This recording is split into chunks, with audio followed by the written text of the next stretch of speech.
on both platforms, Twitch TV and YouTube. If you're checking it out here, thank you so much. This is going to be a Last Drive-In with Joe Bob Season 12, 2021 Halloween special tonight. Joe Bob with the Halloween Hoedown. So thank you everybody for checking out the channel tonight. Last time we streamed, it was Joe Bob's Halloween Hideaway. Tonight, the Halloween Hoedown. So Joe Bob will have 2 episodes for this watch-along. We just finished our Silent Hill 2 Remake Part 2 gameplay, so that should be available on the channel if anybody wants to check it out. Thank you for doing that. I believe after this, we only have 2 more streams remaining for the Halloween specials. Let me just take a look here. So I keep everything written down so I have a mental note of it as well. So the next time we will be streaming after this will be on Friday, October 25th. And then the last stream for the Halloween specials is going to be next Monday on 10/28, so October 28th. I do have a very important interview coming up on the 29th, so I will let you guys know how that goes for me. Hopefully things work out because it's for a career that I'm kind of looking to get into and that I would love to have moving forward here. My birthday was last Friday, officially 27 years old now. I don't know why they said the stream is like October, I think it said like October 16th or 19th, but today's date is actually October 21st. It is Monday. My birthday was Friday, so I am now 27 years old. But this is October 21st, and we are doing Season 12 of The Last Drive-In with Joe Bob. Again, this is the Halloween Hoedown. The last time we streamed it was the Halloween Hideaway, which was a very interesting watch-along because Joe Bob had everything set up around a log cabin. He was visiting the location of Friday the 13th, and that was like actually an interesting Halloween episode. So hopefully you guys enjoy this next one, the Halloween Hoedown. And hopefully no issues or technical difficulties as well. Last time we had a little bit of a lag happening. So hopefully all that is taken care of. You can kind of see the setup going on over there. We got the lights on. Make sure you guys have a pretty good view of the TV there for the watch along. And we also look pretty good here over on Twitch as well. Could probably move that over a bit as well, just so it's at a better angle. And tonight for the Halloween Hoedown, the Season 12 Halloween special of The Last Drive-In with Joe Bob. Joe Bob Briggs is going to be talking about and reviewing the movies Angel and Terror Train. So thank you once again for checking out the channel. Thank you for your viewership and your support. Like I said, my birthday was Friday, October 18th. I'm 27 years old now. Today's date is Monday, October 21st. So ladies and gentlemen, ghosts and goblins, witches and wizards, vampires and werewolves, this is our Halloween special of The Last Drive-In with Joe Bob, the Halloween Hoedown, Season 12, 2021.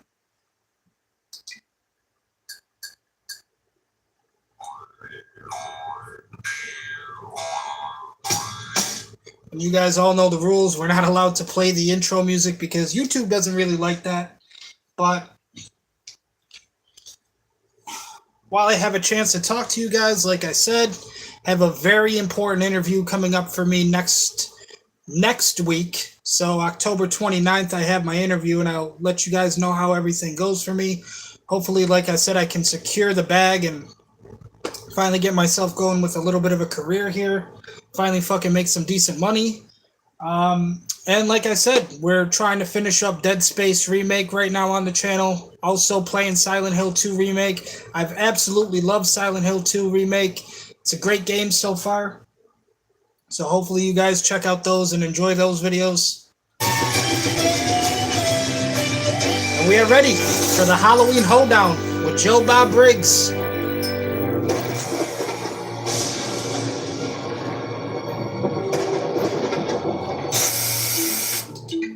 And before we get started as well, the drink of choice tonight is just regular old-fashioned Dr. Pepper.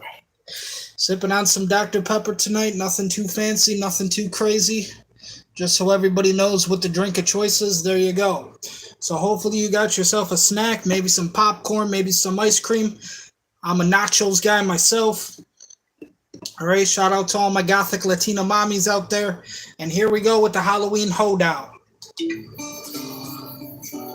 Okay, see all these pumpkins? We're doing pumpkins this year, jack-o'-lanterns. And if you come on the show, you're going to carve pumpkins because we got to do something Halloweeny. Because the pressure is really on us this year. We have screwed up Halloween 3 years in a row. I don't think you guys know what it's like to get 100 emails a day from people saying, that's not a Halloween movie, Joe Bob. Thanks a lot, Joe Bob, for ruining my Halloween. And actually, it's Darcy the mail girl who feels all the flack. And here she is, ladies and gentlemen, the person who put the male in male girl and the fee in female, Darcy. What does that even mean? Well, you pretty much celebrate Halloween 24/7, 365, right? I mean, you start in August and go through November. I mean, that's the least I do. And all your followers are just as insane, and they jump all over us for whatever we do or fail to do on Halloween. Oh, yeah. They definitely get picky, but that's just because they love Halloween so much. You know, like the first year of the last drive-in, we didn't even do Halloween. We did Thanksgiving. And remember Dinners of Death? I thought we killed with that one. Plus, much easier holiday to understand. We had Texas Chainsaw Massacre, which is only the greatest movie in the history of the world, followed by Wes Craven's original The Hills Have Eyes, followed by the very disturbing Takashi Miike film Dead or Alive, followed by the cult classic Blood Rage, which was not a cult classic until we made it a cult classic. They have midnight screenings of that movie all the time now on Thanksgiving. They give out souvenir turkey forks. We had Michael Berryman on the show, but after all that, it was like, well, why weren't you on at Halloween? And so then the next year, we do the obvious thing. We have 3 actual Halloween movies from the original John Carpenter Halloween series. But I try to do that Day of the Dead thing, and we end up insulting the entire nation of Mexico by messing up on the symbolism. So, and then last year we did Haunt, which is a great movie, but I got slammed for showing a recent movie. You know, we don't want a recent movie, Joe Bob. We want a classic. Plus, quite a few people hated Hack-O-Lantern, even though it's the only Indian Halloween movie with porn star cameos and a druid subplot ever made. I mean, I brought you some druids. That's where the whole thing starts, right? I mean, wasn't Halloween started by druids? Celtic high priests, hardcore pagan bloodthirsty knife wielders in robes and hoods, right? Wicker Man stuff. You know, we've seen that stuff. It comes from Wales or Scotland or Ireland. It comes from the countryside, out in the redneck side of the United Kingdom. So I don't know where it comes from, but someplace with runes and piles of rocks where the fairy mounds used to be, because the fairies, they needed mounds. Because this is why Halloween is hard to do, because why were there fairies and what were they doing on the mounds? And it's supposed to be dark and scary, the night when dead people rise up out of their graves and come back and mess with us. But apparently we can't do that here. So you know what I'm going to do this year? I have invited to this trailer park not one, but 2 of the greatest experts on horror films, and specifically horror films about Halloween, that have ever trod the cursed earth. And those gentlemen will be out here to comment on our double feature, and maybe we'll all learn something. And those 2 guys are David Gordon Green, director, producer, writer, fellow Texan, and the auteur behind the top grossing horror film in history, Halloween 2018. But that's not all. We also have Jason Blum, the CEO of Blumhouse Productions, who has made more money on horror franchises than any man in history, going back to Paranormal Activity, Insidious, The Purge, and the aforementioned Halloween 2018. And actually, he's in partnership with Malik Akkad, the producer who actually owns the Halloween franchise. And so they're all happy to be here. And the way this thing worked out, I said, David, Jason, what you should do is premiere Halloween Kills on the last drive-in. And then 3 days later, after they stopped laughing and we got them to raise up off the floor, I said, well, maybe we should show Halloween 2018 on the last drive-in. And they said, well, we would love to, Joe Bob, but, you know, Universal has sold those October rights to people with more than that money you're offering. And so I said, okay, guys, here's a list of all the stuff we could show on Halloween. Choose. And I prepared introductions for about 12 different movies because I didn't know what they would choose. So, Austin, do you have the movie that David Gordon Green has chosen for Halloween? Oh, yeah. All right. Let's see. We're going to do the reveal now. It is Austin. What the? Oh God! All right. So the movie we're showing on Halloween, so that we can blame the failure of Halloween that we accomplish every year on somebody else, is, oh no. No, this is not. No. Yeah, that's it. Really? I mean, I love this movie too, and Darcy really loves this movie. You sure this is a Halloween choice? That's what they picked. Okay, Darcy. High school honor student by day, Hollywood hooker by night. Oh my God, are you serious? Yep. Okay, well, it's not a Halloween movie really, but yay. It's people in weird costumes on Hollywood Boulevard. And it's a serial killer movie, and it's interesting to find out why David Gordon Green loves it, so. Well, you know what? We'll make it a Halloween movie. So we didn't piss you off again with this Halloween choice? Well, I love Angel. I wanted to be Angel when I was little. So there's never a time when I'm going to say, don't show Angel, even Halloween. Okay, you wanted to be Angel? Shut up. Okay. We'll talk about that later. Plus Hollywood Boulevard, that's your neighborhood. It is. Well, I'm going to do a little Halloween history here first. Most people think Halloween came from the Gaelic festival of, how do you say that? How do you say it? Everybody tells me different. Samhain. Well, No, it's not Sam Hain. No. It is not Sam Hain. People correct that all the time. It's something weird that has nothing to do with the letters Samhain. But it was a celebration of the end of the harvest season and the beginning of the dark nights of winter. And in the Gaelic lands like Scotland and Ireland, those nights are very dark and very long and very cold. And so it was believed that when you're crossing over into the darkness, there's this day where this world and the underworld, meaning the place where all the dead spirits go, could mix together. And so there were these fairies, spirits from the other side, who would come into our world and screw with us.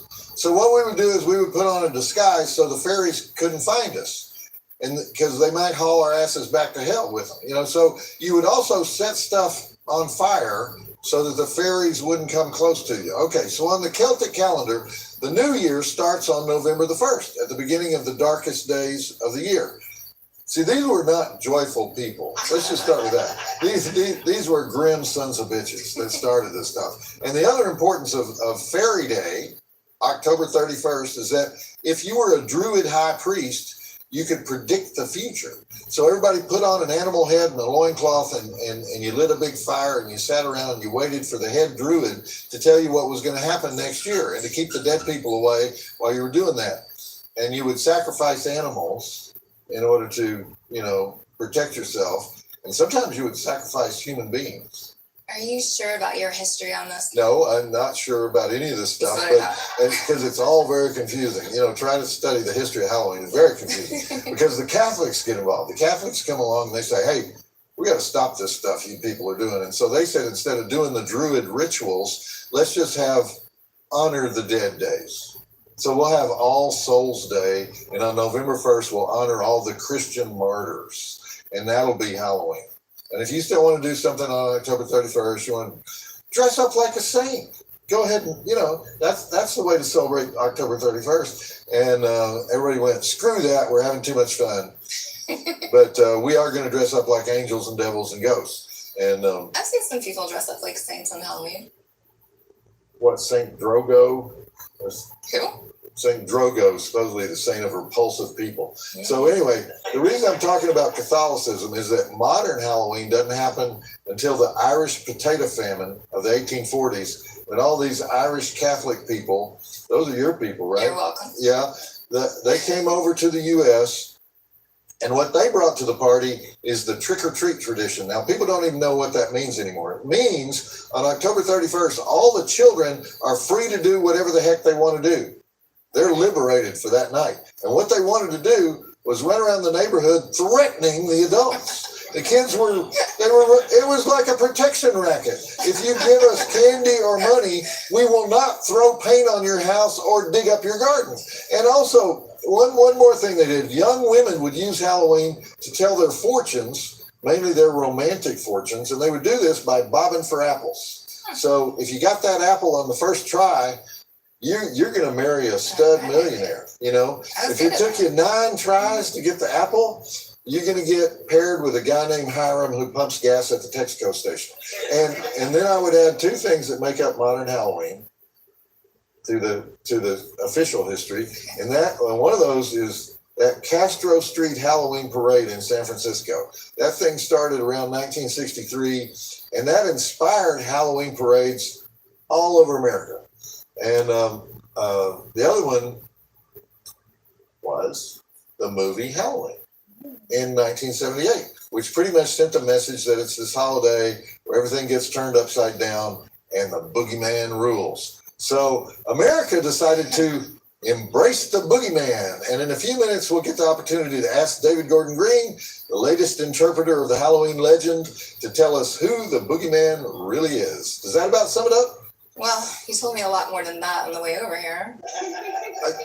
Yes, but I have to do the short version because this thing goes in 9 million different directions. So we can't talk about Halloween history all night. I disagree. All right, well, maybe we'll have a chance later. But right now, we're going to watch Angel. Yay, I guess. A movie that made millions of dollars in the grindhouses and drive-ins of America in the early 80s, but it never got the respect it really deserved. It's a story of a 15-year-old girl who goes to private school in the daytime and then goes down to Hollywood Boulevard at night and stands on the corner till some guy gives her $50 to go off camera.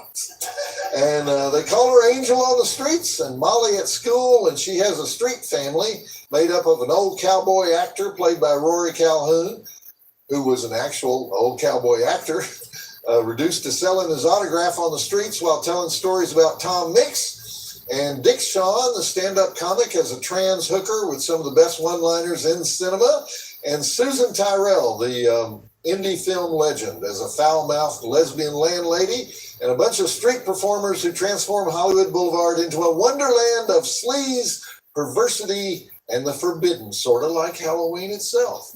Unfortunately, there's a psycho hooker killer on the loose, and since it's LA, he's pumping iron and oiling up his ripped Deltoids, and it's one of the forgotten classics of the 80s. We're bringing it back tonight, thanks to David Gordon Green and our Hollywood Brain Trust. So let's look at those drive-in totals and get started. We have 11 dead bodies, 28 breaths, 2 butox, stiletto to the gizzards, stiletto to the stomach, tender necrophilia, pom-pom tossing, extended furniture destroying fistfight with head bashing, close-up egg sucking with emotional subtext, extended Hollywood Boulevard foot chase with extensive gunplay, body part bagging, attempted gang rape with poetic justice, random rollerblading, mannequin shooting, gratuitous fire eating, gratuitous mime, gratuitous cheerleader practice, gratuitous bikers, makeup foo, Hare Krishna foo, haircut foo, handgun foo, 6-shooter foo. Drive-In Academy Award nominations for Rory Calhoun as the faded Western star working the boulevard, Dick Shawn as the flamboyant trans hooker, constantly telling jokes of the 2 blind lesbians walk into a fish market variety, Cliff Gorman as the tough detective who says, you know what happens to used up whores, John Deal as the psycho hooker killer working out of a ratty hotel room who tries to scrub the skin off his body, Donna Wilkes in the title role as the little girl with a big gun who does her homework in the lobby of the Roosevelt Hotel between tricks, Susan Tyrrell as the orange-haired punk mama, Joseph Michael Calla as the co-writer who doubles as the porn theater usher who says, hey, scumbag, get your dirty boots off the seats. Elaine Giftos as the nosy principal, and Robert Vincent O'Neill, the writer-director, for doing things the drive-in way. 4 stars. Joe Bob says, check it out. 4 stars. Okay, start carving. Grab a pumpkin and start carving because we are all carving tonight. We're going to create a whole gallery of jack-o'-lanterns. And Lost my knife. Oh, here we go. And no shortcuts. Carve the face of a famous person. Like There you go. I don't care. Tom Atkins, Okay. Crispin Glover. See, there's one I already did. See that nose? Okay. It's a dead giveaway. You know who I'm carving? Michael Myers? No, that looks nothing like Michael Oh, no? Myers. What are you talking about? This is an expressionistic jack-o'-lantern suggesting the face of Dag Hammarskjöld, second Secretary General of the United Nations. He served between 1953 and 1961 when his plane was shot down by the KGB over northern Rhodesia. Oh my God, you're right. It looks just like him. It does, right? It does, yeah. I can if I mess up, I can always say it looks like him after his plane was shot down. Oh, that's wrong. But I'm summoning the fairy spirit of Dag Hammarskjöld. So come, Dag, peer, effervesce, bring world peace. You're not quite hitting the right note for Halloween. I know it's a little off, right? A little bit.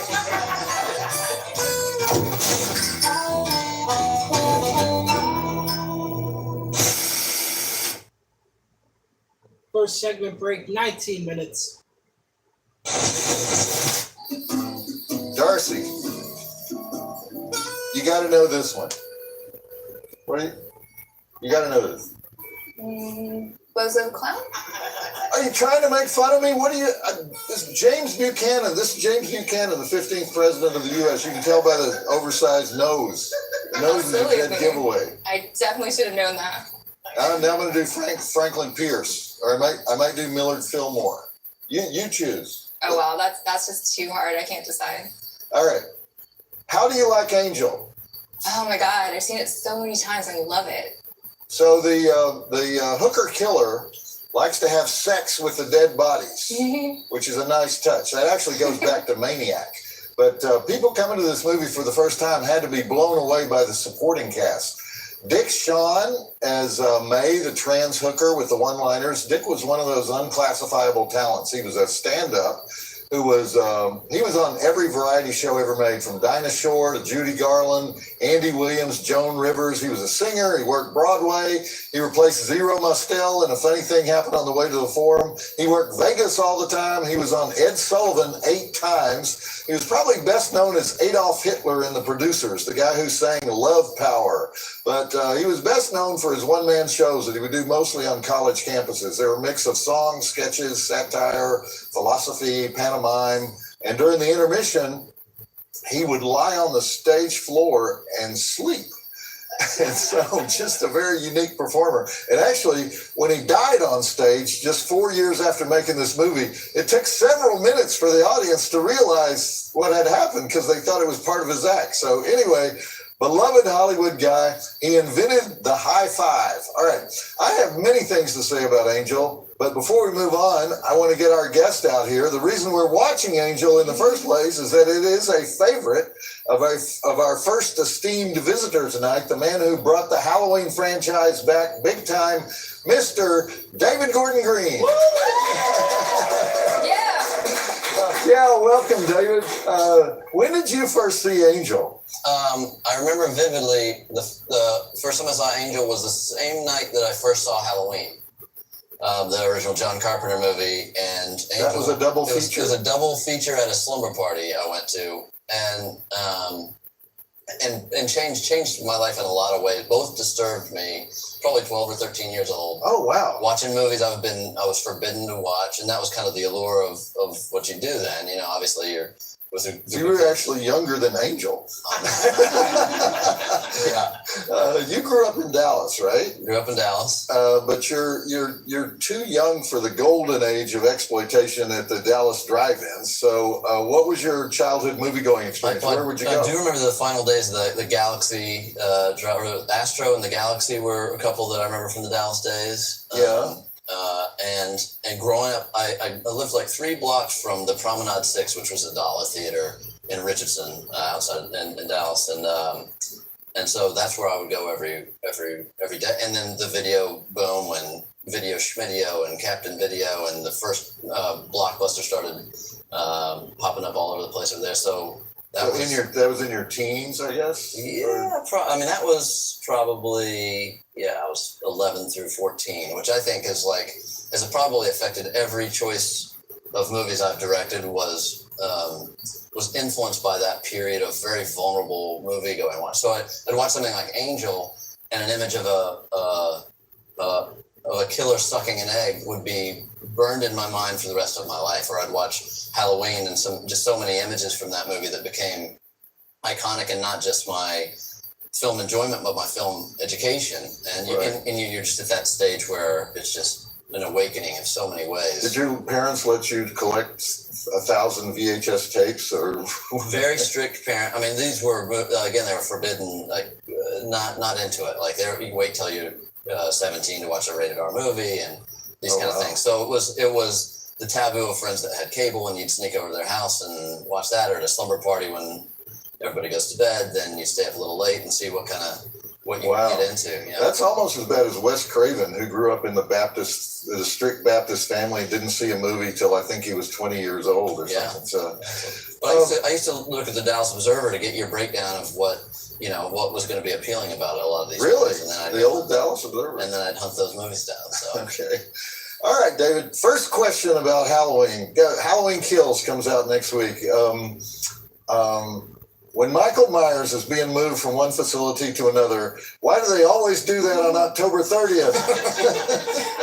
That's a good question. I was watching, for whatever reason, I started watching Halloween 4 yesterday again. I hadn't seen that in a few years. So it was interesting to kind of watch the way that different filmmakers will take the story, and what's both, where the line between cliche and iconic signature of a movie franchise is. So it's trying to find an excuse to justify these. I don't know. Tarantino uses this phrase "screen convenience" or "film convenience" or something, and you're supposed to always avoid that at any cost. But with Halloween, you got some conventions you've pretty much got to do. It's got to be Halloween, yeah. So well, that's part of the creative process is find these boundaries of what you define how you define the character, and what type of rules you're willing to break to bring your own spin to that franchise. And so that's it's a daunting task, but it's kind of fun too. Right. Well, obviously you had a lot of screenwriting conventions that you had to follow because you were doing a sequel to the first movie. You were ignoring all the bad sequels that had come out. All of Halloween 2 was not a bad sequel, but what are the basics? What are the John Carpenter tropes that have to be in the movie? Well, for me and my co-writers, when we were trying to figure out what to do with this title and how we were going to approach it, you come up with things like, we don't want to know Michael's backstory. It's a lot scarier if there's not a real psychological or traumatic justification of his actions, but he's the boogeyman. And so making him as anonymous as Bruce the Shark in Jaws, and is vacant in personality and justification of his actions. So, and I really love Halloween 2 as well that you cited, but that brings in a little bit more lore and legacy that complicated what we were trying to do in our anonymous, expressionless, passionless, emotionless. Right. He's not driven by anything other than killing. Right. And I like that simplicity, because that keeps it scary for me, a viewer thinking he's in my closet, or he's under my bed, or he might be after me, not just the legacy of the stroke. My guess is that in Halloween 2, they were probably trying to enlarge Donald Pleasance's role. And so in order to do that, Donald Pleasance has to have knowledge about Michael. Right. And as the movies go on, he has more and more knowledge about Michael. So. And what's super cool is having someone like John Carpenter does the score for us, and so he's an executive producer on the movie, so he's there as a consultant. Sometimes I'll throw him a curveball of an idea I have, and he's like, we messed with that one when we were because he was tasked with the same objective of how do you keep the character going? People love it, they want more. How do I do that in a way that feels true to what I've set up, and make it a unique experience for the audience to want to investigate? And so was John Carpenter hands-on with you? He gets it's fun gets a lot involved. It's so fun to watch. I'll watch him watch the movies, which is amazing. And so we usually, it's on Zoom or something, and he'll just turn around and give me a thumbs up, or like, what are you trying to do here? What's the, and then he and his son Cody and Daniel do the score for us. So, but it's great having his input, everything from the script stage. In fact, I was talking to, we just screened the new Halloween Kills. We just screened for Nick Castle, who played the Shape in the original film. And I sent him the script for Halloween 3 to get his notes and feedback on that. And so it's kind of fun to keep the players alive in a lot of ways. Yeah. And everyone. Halloween 3 meaning your Halloween 3? The Halloween 3 that we haven't shot yet. Okay. So we start shooting that in a couple months. And so I'm trying to keep those voices very pure and at the same time challenge them a little bit. And yeah. So for Halloween Kills, the first thing you had to do was get Michael out of that burning house, right? Right. You had to come up with a way to get him out. Right. So did you come up with a clever way to get him out? He takes the fire department to task. All right. What do you think it is about horror that makes little kids want to dress up like the serial killer instead of the protagonist in the movie? Well, that's a great question. I just think it's well, the beauty of Halloween as a holiday is it's a place to disguise and express and scream a little bit and eat some sweets, and so I think it's just being out there and being the most.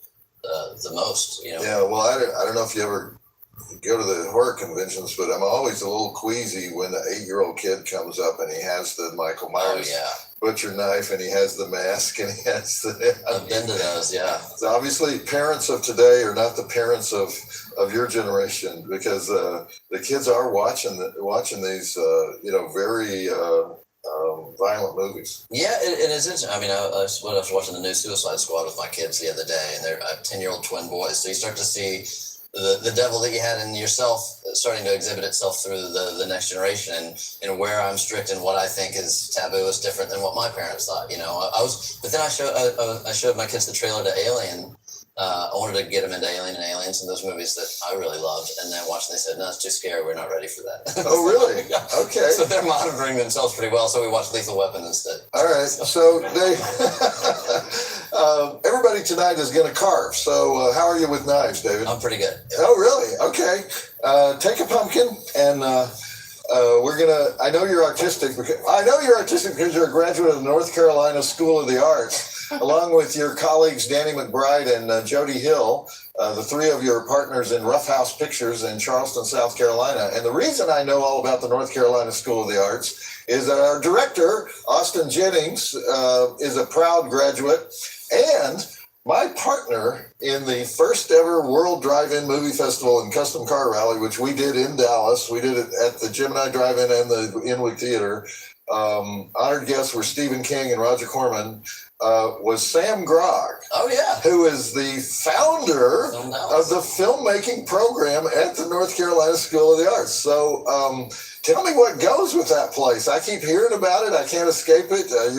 You're in Winston-Salem, a city named after cigarettes, and you're turning out all these masters of their craft. What is it with that school? I think that school was like a good home for, maybe still is, a home for like the outcasts and the rejects that weren't getting into or couldn't afford, or for whatever reason didn't have either the time, money, or interest in some of the bigger, more prestigious film schools. And so because it's a public arts school, right? It's a state school, in North Carolina, and you just got your hands dirty with cameras, and so that was fun just to be able to have that a town where tobacco had been its major industry, but now it's very rustic. And I used the backdrop of that town as for short films during school, and then my first feature we shot there, and so it was just a really great camaraderie of people that didn't have necessarily the access or the parents who knew somebody or well, for years there was only two schools. There was USC and there was NYU,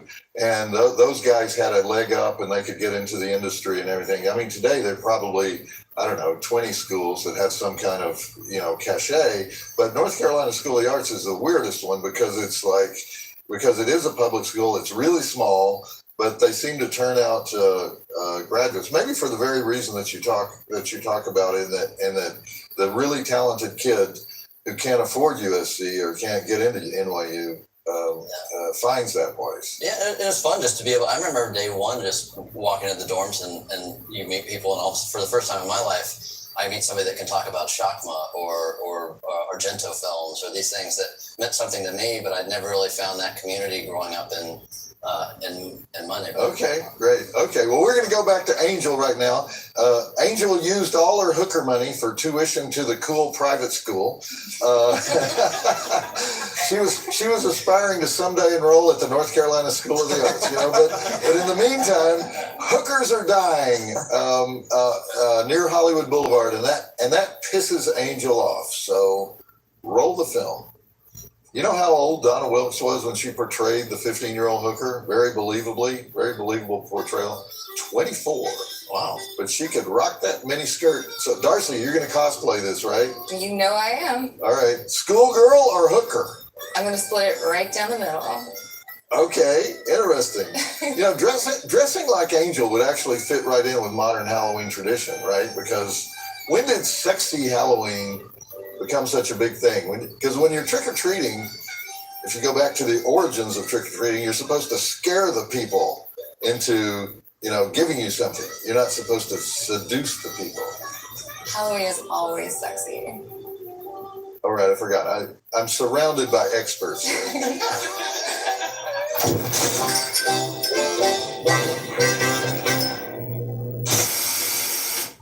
The next segment break at 36 minutes.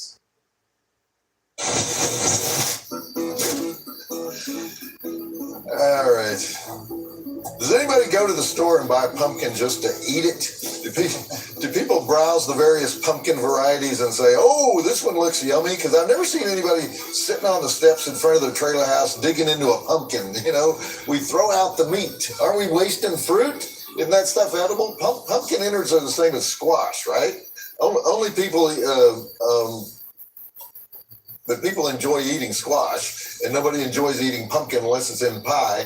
And I don't know if that's real pumpkin that's in the pie to begin with. But anyway, I'd be willing to bet that the amount of pumpkin in pumpkin pie is a very low percentage. All right. We're not here for pumpkin talk. We use pumpkins as God intended for attacking with knives. But man alive, in the category of wordless performances, John Deal, as the killer, has scene after scene that just say, okay, yeah, I believe this guy. I believe he would roast a hooker on a spit or whatever he's about to do. Because John, he was in his 30s when this movie was made, and he's best known as Cruiser in Stripes. At the time they made this movie, he was known as Cruiser in Stripes, the dumb as a box of rocks recruit. Shortly after this, he would land a co-starring role in Miami Vice as Detective Larry Zito.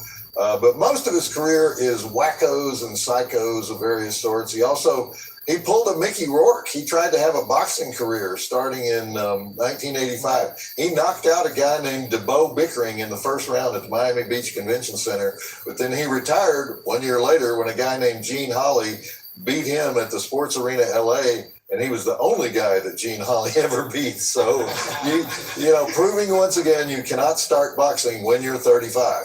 All right, David, do you agree with me that the scene where the killer punctures the egg with the stiletto and then he sucks the yolk out while he's looking at what appears to be a picture of maybe his mother on the wall is an outstanding moment in expressive exploitation cinema? That's the one thing that was burnt permanently into my memory and recollection. I mean, in fact, when I was revisiting it recently, I was watching it with a few people, and I said, when the egg scene comes on, I might have to excuse myself.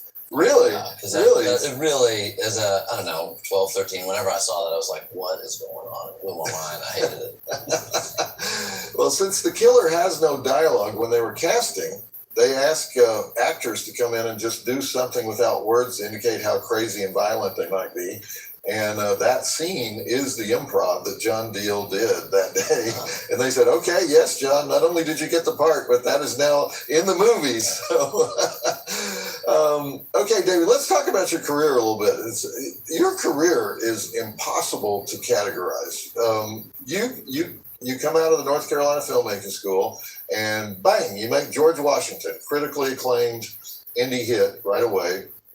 And then you make two more indie hits. And so we expect you to be hanging out in Greenwich Village with Chloe Sevigny and Greta Gerwig, and but no, you start making big budget Hollywood kind of stoner comedies like Pineapple Express with Seth Rogen and The Sitter with our buddy Jonah Hill, and you make a Nick Cage movie called Joe, and you produce and direct your buddy Danny McBride's hit series Eastbound and Down, and you do a bunch of stuff for HBO, which you're still doing. You do big budget commercials, like you do those State Farm commercials, right? Yeah, I'm headed to do Pizza Hut this week. Oh, okay. And you make an indescribable indie film with Al Pacino called Manglehorn. Mm-hmm. Defies genres, and then suddenly you turn up doing the Halloween franchise. What are you drinking, man? Yeah. I mean, just in terms of time and the breadth of your interests. Yeah, well, I mean, just it goes back to not having a whole lot to. I was not a kid that loved playing sports. I mean, I played soccer like everybody, but it wasn't really my thing. My thing was going to movies and absorbing that diet. So just as much as I'd go hit the video store and wander through the genres and think, well, what am I going to watch this week? I really do strangely approach my career in that same way of just the enthusiasm I had. I mean, if you were to look at my my favorite movies as a kid, My Bodyguard or JT or Car Wash or Revenge of the Nerds or I don't know. It was like a little bit all over the place. So, but you came out of film school and you're this really serious indie guy. Yeah. Right? I mean, I don't know about serious, but I was, that was certainly something that was, practical, just as much as one of the books I read as a kid that I loved was Roger Corman's How I Made $1 Million, Never Lost a Dime, right? So the idea of trying to figure out what makes economic and creative sense and how, people always talk about a package of movie stars and studios and all this stuff that is the broad stroke mechanics of how to put something together. But I just thought, I'm a kid with enthusiasm and some resources, and that resource may be an old beat up school bus and $5 to rent a camera, but I'm going to start trying to put my sculptures together with those realities. okay. And so that's just one thing led to another, and then someone would appreciate this, or this would make a little more. The industry kind of sees you do something and reacts as they do, and then you have your impulse and you react as you do, and before you're on to the next thing when the industry sees what you're doing. Exactly. So, but you've gone full bore horror lately. I mean, you've also got the Exorcist franchise now. Right. That's very different from the Halloween franchise. You're going to do 3 of those? Yeah, right now, just the first one's the only one that's been written, and we've got a trilogy lined up that is in its. I'm writing that with another one of our School of the Arts buddies, Pete Statler, and it's just really fun to be able to take these iconic titles, these properties, these legacy actors in a lot of cases. For Exorcist, it's fun. I've been chatting with Ellen Burstyn quite a bit and talking to her about she calls the other day and says, I have the love seat from the living room of The Exorcist in my house, and I'm thinking of getting rid of it. Would you like it? And but there's only one answer. Of course, I want the love seat from The Exorcist. Is Ellen Burstyn going to be in the movie? Ellen Burstyn's going to be in the movie. Wow, that's a whole different world though, because William Peter Blatty was a messed up Catholic intellectual. He was. And how are you going to recreate that feeling? I mean, it's a very unique. Ambiance to all of the Exorcist movies. Yeah, I think once you accept the fact that it's never going to be what they did in that time with those resources in that culture, which is a very different thing than the elements that we'll be working with. And I'm a very different voice than Friedkin, and what he did was brilliant, and I want to honor that and respect that and be true to that in a lot of ways, and then evolve that into my voice in this time and see if the fan base shows up. Oh, I know Friedkin had Jesuit priests on the set and everything. Are you consulting any Catholics on this? We've had a lot of consultants, and as opposed to Halloween's like you close your eyes and you imagine what's scary, and I'll walk around my house with a knife and think, okay, now that he just took the knife from me, now what else do I use as a weapon? And I'll just be pacing myself around my own home trying to find domestic appliances to hurt somebody with, right? So that's a different exercise than the academic process of I need to find someone that knows this text from some ancient philosophy that I need to, and then interviewing them, finding their trust, because the second they hear you're involved in a title like that, everybody gets a little nervous and wonders what you're doing and what you're trying to say, and Right. so it is Right. Probably the involved. first one was the last time they had the full cooperation of the Catholic Church to make those movies. Right. Yeah. But I've spoken to a lot of people that seem really supportive of it, because I actually think in some ways it does open up the conversation of in a lot of ways, it opens up the conversation of religion and various beliefs and various philosophies, and how that is balanced and how that's evolved with our culture today. What draws you to horror in the first place? It's just that adrenaline, you know, and I get it from comedy, you know, the when you just, you know, it's all like farting in church, you know. It's like it's so funny and it's so wrong and it's so it can go in so many different ways depending on who you're sitting next to. I love all that. And horror to me very much is that, and there's not a more different genre to go from a slasher to possession. And the idea of having now feel very confident, two slasher movies in with a third in the works. Right. I feel like I've found a footing that I feel like I'm comfortable. I love to play. This is a great playground. These are my rules, and this is my process a little bit. And so while I'm in that mindset and feeling that energy, I want to take a sideways step and go into another subgenre of horror. Well, since you work in so many different genres, have you ever done anything like Angel? You know, it's just like, have you ever had a meeting and said, well, you know what, let's do a down and dirty exploitation flick, and let's make it in 2 months. 2 months from now, let's make it. I love that idea. I love that. I've not done that, but I love that. I mean, I love just the gritty genre movie, the you know, urban texture, and especially, particularly in the 70s and 80s, those just, you'd have to find a new terrain and find that seedy underbelly of a city, and right.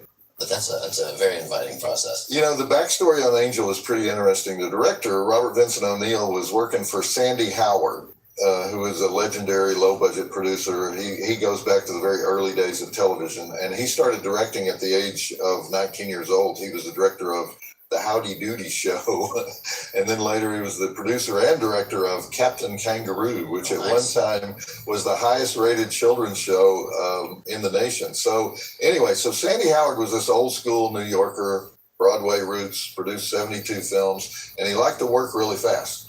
So Robert Vincent O'Neill is going to Sandy Howard's office every day to edit another great film of the early 80s, Vice Squad.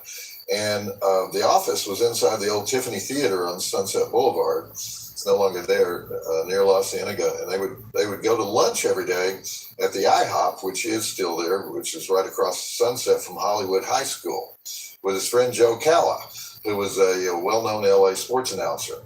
And at the time, Sunset Boulevard is where the hookers hung out. So every day they would see this one girl. She was 14 or 15 years old. She was wearing jeans, a white T-shirt, had a pack of Marlboros rolled up in her sleeve, and she was trying to get picked up. And so that was Angel. They never talked to her, but they just watched her, and that's where they got the idea, and they began to create a fantasy life for her. And one of the ideas ended up in the film, which was she lived without a mother and without a father, but she pretended her mother was still there, and she believed that her father was coming back. So the concept became a 15-year-old girl taking care of herself like an adult. And Sandy Howard went crazy for the idea when they came back from IHOP one day, and actually made some overseas sales before they even had a script. You know, they started working on the script, and it was quickly sold to New World Pictures. It was one of their first pictures after Roger Corman had sold the company.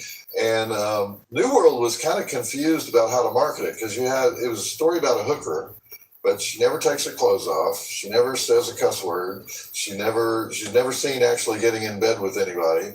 But then they came up with a poster and that promo line, honor student by day, Hollywood hooker by night. And they just sort of went crazy with the marketing, and it ended up being a giant indie hit. So I don't think Hollywood works like that anymore, even at the lowest levels of Hollywood. But you tell me, David, because you have those meetings, you're able to be with those guys. So is that possible for a story like that to materialize today and a film result from it? It would be hard without a movie star. I feel like that's when that concept could kind of carry you through. But without IP, the other thing you might be able to do is like a reboot of Angel. You know, there were sequels made. Avenging Angel's not bad. Yeah. Angel 3, I don't remember much about, but yeah, no, they weren't. They were not very good. Yeah,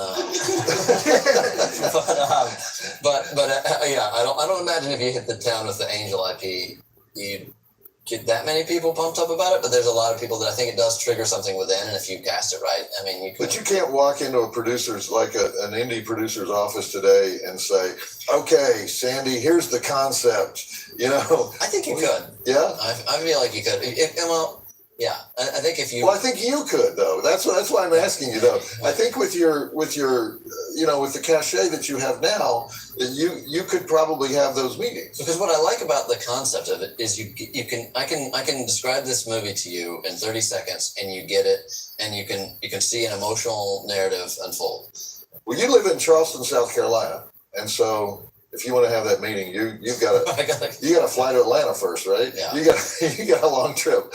Yeah, I mean, I don't get out there that much, but I do. I mean, part of the reason I've never lived in Los Angeles or New York, I like the idea of finding my stories come from different places, and my neighbors have different things to talk about, and it's a little bit different than because I know I work really hard. I work every day, and I'm very motivated. I think if I lived in an environment that was that intense around me of other like-minded, ambitious people, I might just explode. So I like to be a place that lives a little bit of a slower sensibility. All right. Well, you said a lot of your stories in the South anyway, right? So let's get back to the alternately sleazy and unbearably cute Angel. So roll it. I think if they only had the sleazy part, didn't have the unbearably cute part, it might not work. But we got to do these pumpkins. Sandy Howard's best known movie, I think, was A Man Called Horse. Does anybody remember A Man Called Horse? Did you ever see that? Richard Harris is suspended by his pierced nipples, proving that he's no longer an English aristocrat. He's a member of this Indian tribe. He's a worthy Sioux warrior. You know, nobody remembers the story. They just remember Richard Harris got suspended by his pierced nipples. You know, do you like westerns? That's another genre. I do. I need to do a western. Yeah. You got to do a western. We haven't even talked about Rory Calhoun yet, but and Rory Calhoun had this exploitation period. You know, it takes all kinds of critters to make Farmer Vincent's fritters.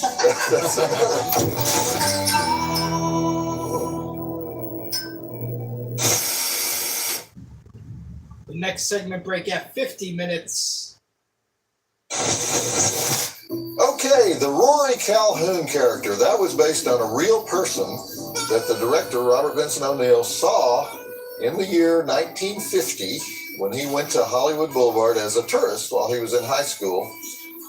There was indeed some retired cowboy actor who dressed like Kit Carson and had postcards of himself, and he would sign them in front of Grauman's Chinese Theater. And O'Neill actually went down there to check to see if the guy was still there and was still alive, because he would have used him in the film if he was still there. But that's kind of a sad scene where Rory Calhoun is talking about how he wants to retire to Arizona and hang out with Tom Mix, and they tell him Tom Mix is dead. Tom Mix had died in 1940, and this movie came out in 1983. So that's an indication of how far gone the Rory Calhoun character is. He also talks about Franklin Farnham. Now, nobody remembers Franklin Farnham, but he actually holds the record for the number of films that a single actor has worked in, 1,100 films, and most of those were Westerns. Great thing about having Rory Calhoun play this character, or the ironic thing really, is that Rory Calhoun has 2 stars on Hollywood Boulevard, one for film and one for TV. So when they're filming these action scenes, they're actually running across Rory Calhoun's stars.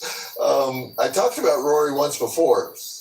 Rory had done a lot of prison time before he discovered acting. He was an armed robber, jewelry stores, and car thief, and he did time at San Quentin and also at the federal pen in Springfield, Missouri.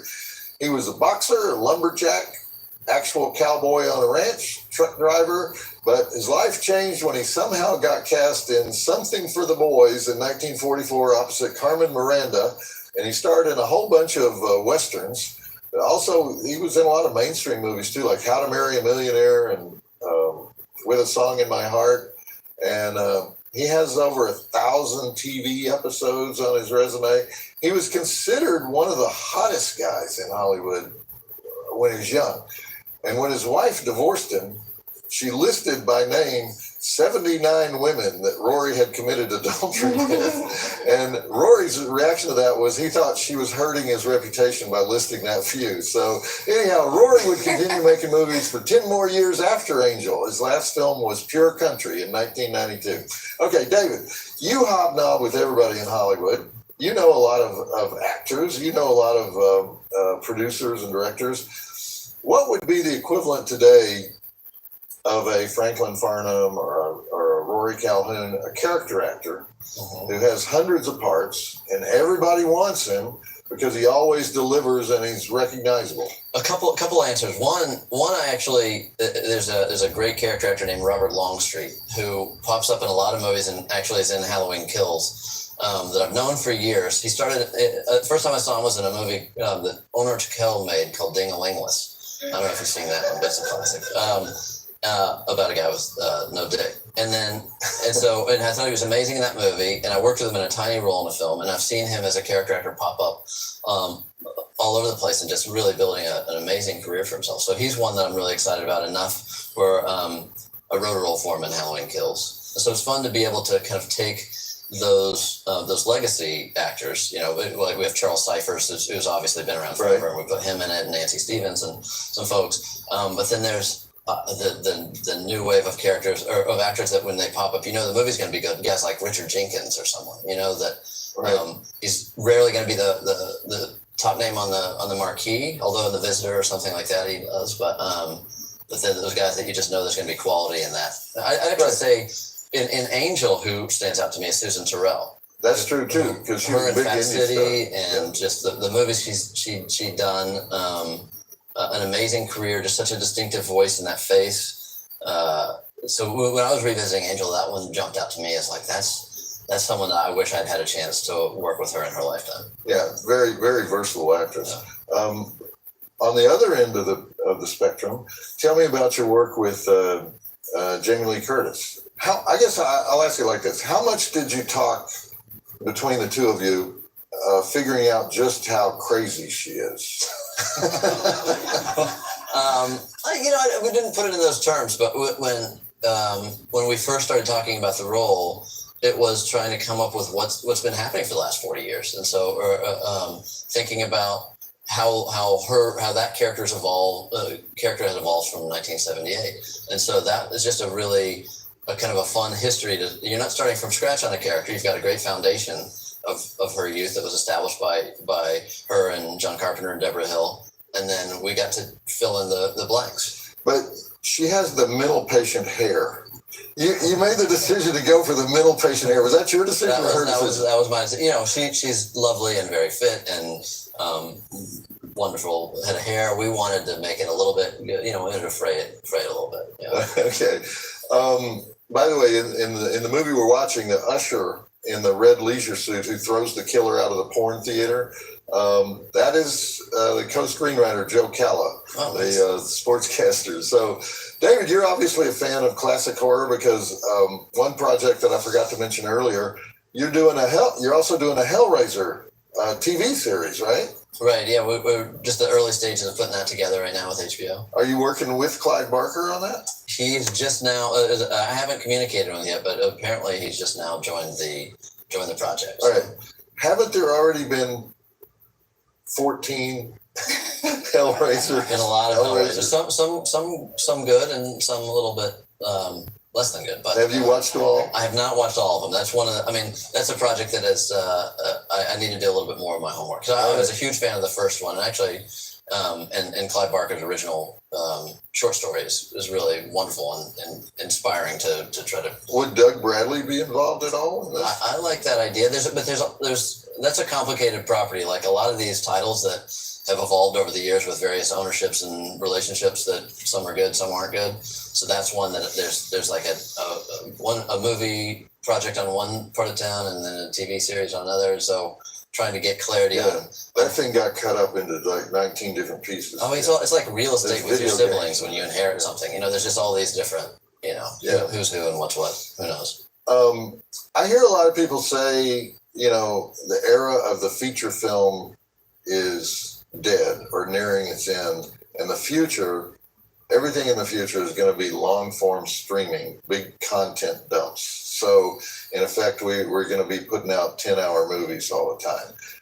Where do you stand on that? Because you've done both. You do long form series and you do 2-hour movies. I personally love an hour and a half movie in the movie theater. That's where I'm at home more than my own house. So when movies are over 2 hours, I'm like, you've really got to be Robert Altman or Paul Thomas Anderson. Somebody's got to. Their name has to deserve more than two. I like a 93-minute movie. That's what. But what are the big overlords with the money telling you about what's the future? Well, that's what I don't understand. Because if you have your packet, then people aren't budgeting a script; they're budgeting the package. So there's the same amount of money you're going to get to make a movie that's 2 hours versus an hour and a half. And you're just going to have fewer days to. I mean, you have to do the math and figure out what makes sense. But like for me, it's take the budget that you're given and try to minimize the pages. I like 85, 90 page scripts is what I try to make. Okay. Because I know I'm going to do a lot of improvisation and discoveries and details. So you would prefer to stick to feature films rather than do these long form projects? I don't know that I have the attention span. Like right now, we're shooting The Righteous Gemstones, this HBO series, and it's a dream experience. It's with all my favorite collaborators. The shoot goes from March to October. Fortunately, there's three of us are directing it, so you get to break it up a little bit. But that's a long time if you were going to like for Danny McBride, who's been my collaborator for 25 years. Like for him, all day, every day. We're not even talking about the writing and development of the script, but to all day cultivate this narrative. It's just so massive. I like the idea of a 30-day shoot, a 90-minute movie. Yeah, and then move on, and then go do, and then make your Western. All right.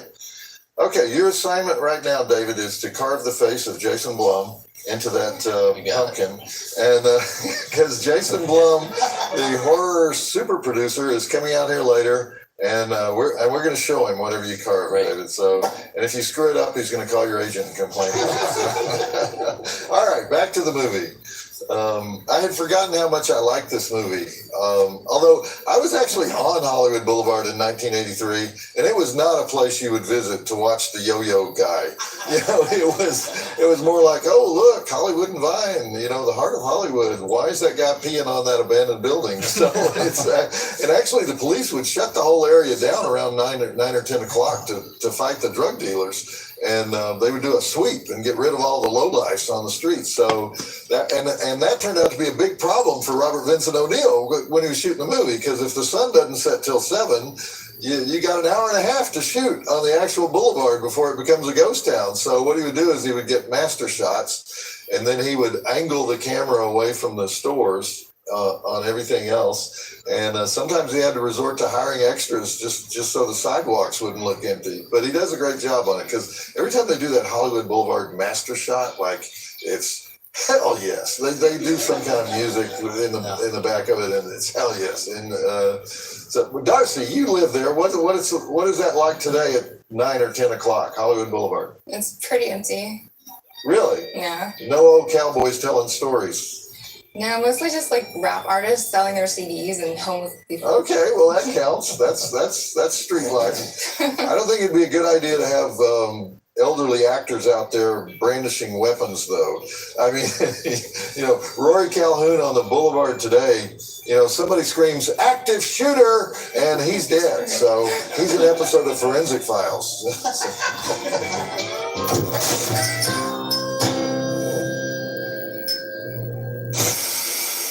The next segment break at 1 hour and 5 minutes. Okay, David, that's a very interesting Jason Blum, but we're not going to show that to Jason, and I'll tell you why, because we really want you to continue to make movies, and I don't think we should really, we'll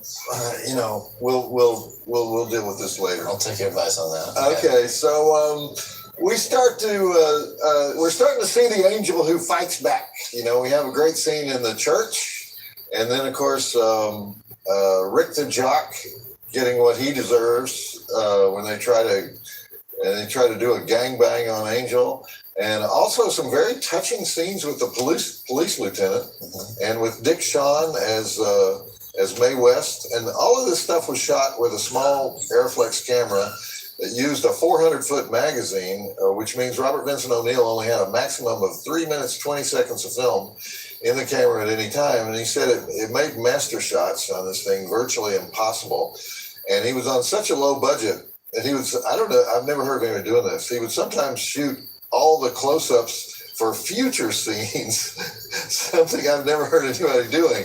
But if he felt like he could, fake the close-up in the location he was on, but that way he didn't have to break the lighting down later and then rebuild it somewhere else. So where did he learn to do all this? He was on the crew of Easy Rider, the movie that made the Airflex camera famous as well as the actors famous. But even more amazing, you know how we've talked about writers who become directors, cinematographers who become directors, studio executives that become directors. Remember Hellraiser 2 was a studio executive. Special effects guys like Tom Savini who become directors. Robert Vincent O'Neill is the only example I know of the prop guy becoming a director. He was the property master on Easy Rider, but more important, he was the regular prop guy for the director Richard Rush, who is best known for The Stuntman, actually best known to this audience for Hell's Angels on Wheels.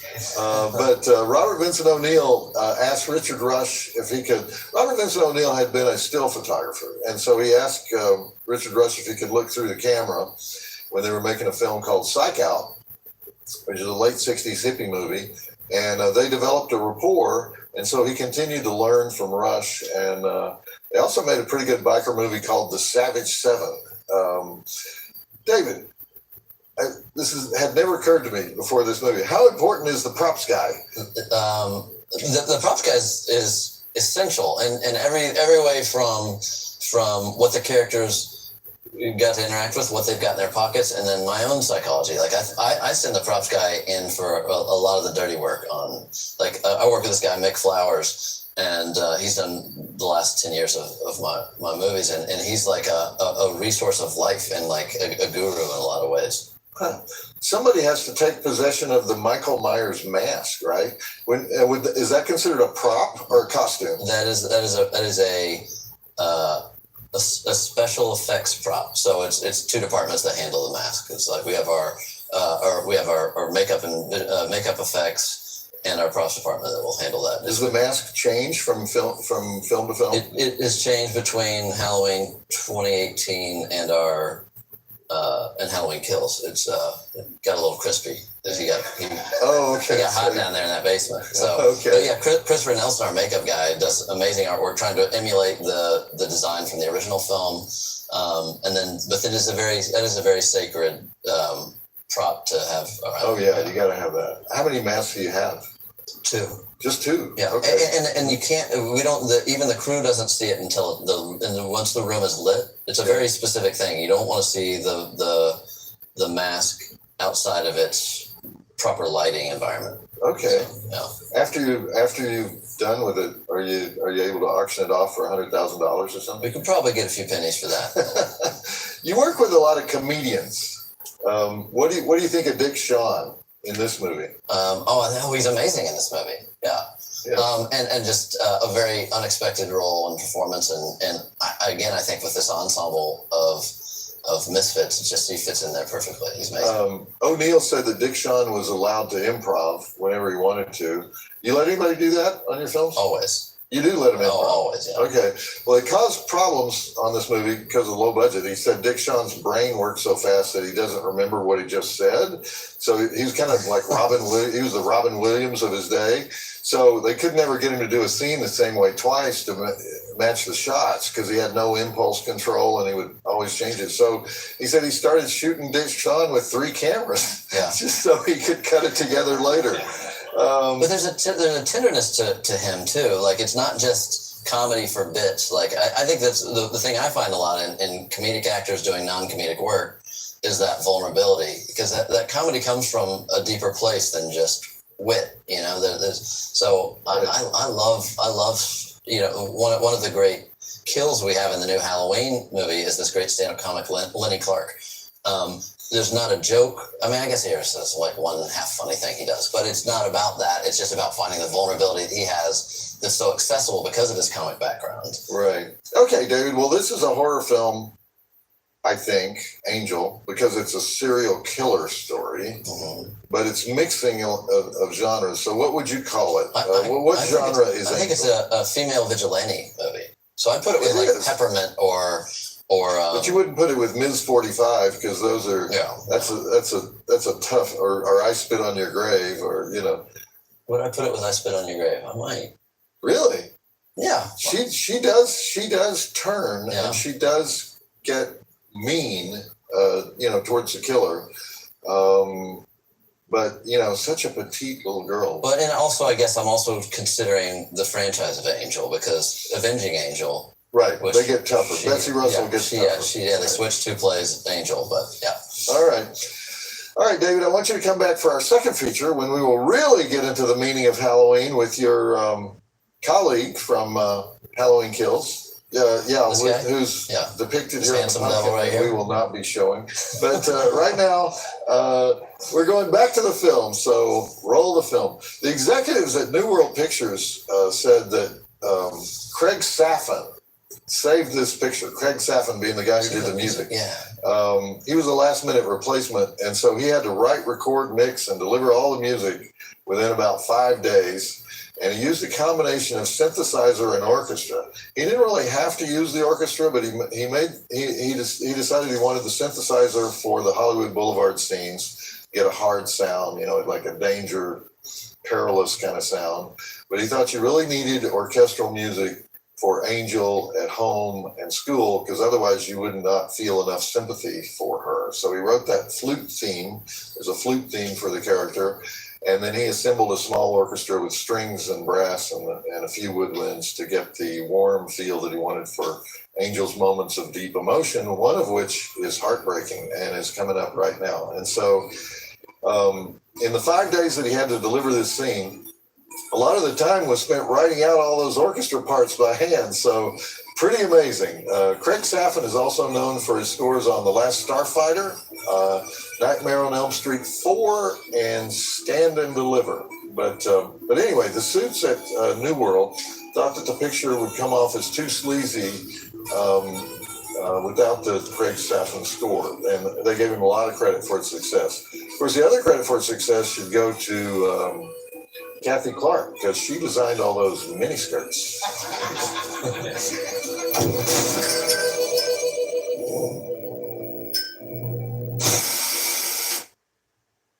And the next segment break at 1 hour 20 minutes. Oh man, this movie just keeps topping itself. That hellacious fight between the drag queen and the fake Harry Christmas serial killer goes on for a long time. And they break a lot of furniture. They take some real hits. Dick Shawn did all his own stunts in that scene. He refused the stuntman, worrying the director because he had a lot more scenes to shoot after that. But to me, the sickest thing in the movie, or the lowest point in the movie, even lower than the attempted jock gangbang, is when Nerdy Keith walks up to her and says, "I have $23. It's all I have. Is that enough?" And she just breaks inside. She has nowhere to go, nowhere to turn. All right, I haven't talked about Cliff Gorman. Cliff Gorman is actually the star of the movie. He's top billed above Donna Wilkes and all those celebrity stars like Susan Tyrrell. Actually, let's talk about Susan Tyrrell first. Susan Tyrrell, who David mentioned earlier, she was the go-to actress on stage and on screen whenever you needed a dysfunctional character, a really interesting whack job, a harridan, a gypsy, a grotesque, profane woman. She could have played Aileen Wuornos if the part had been available at the time. She got an Oscar nomination for Fat City in 1972 as the low-life alcoholic girlfriend of Stacy Keach. Stacy Keach played a washed-up boxer. John Huston movie. She was 38 when Angel was made. She continued to work all the time into her 50s, really. And then she got a rare disease that forced doctors to amputate her legs below both knees. But even after that, she had a writing career and a painting career. One of the really interesting character actors of that entire era And Cliff Gorman, who plays Lieutenant Andrews, was also an acclaimed stage actor. He was a New Yorker who started out in the American Theater Laboratory, which was Jerome Robbins' outfit.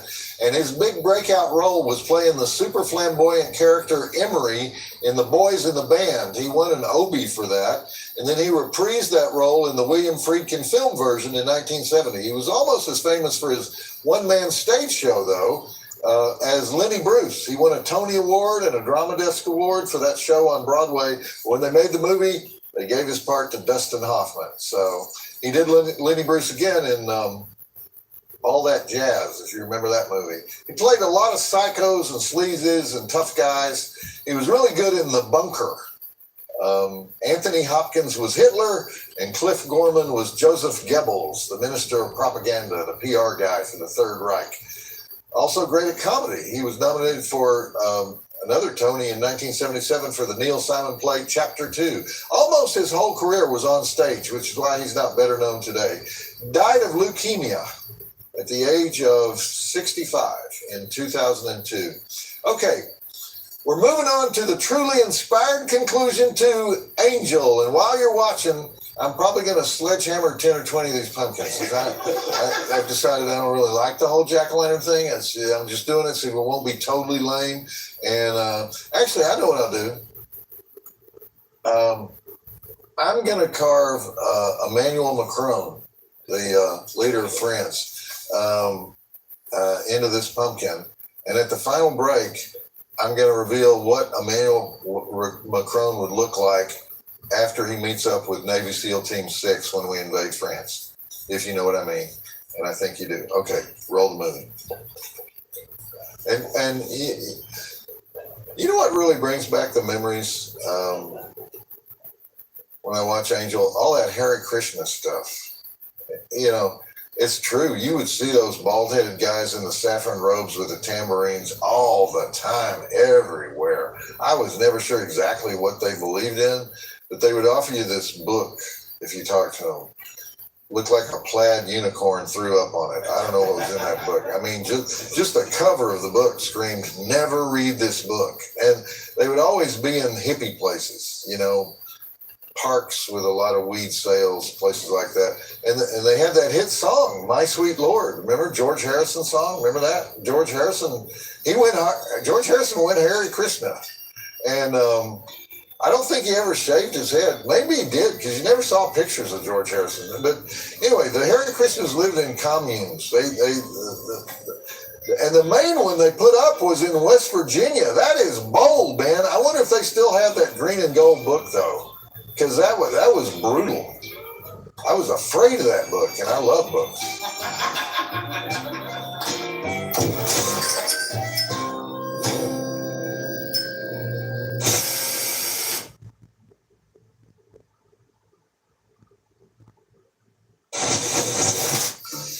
And so Angel walks out of the alley with two fathers now, or I guess one father and one grandfather.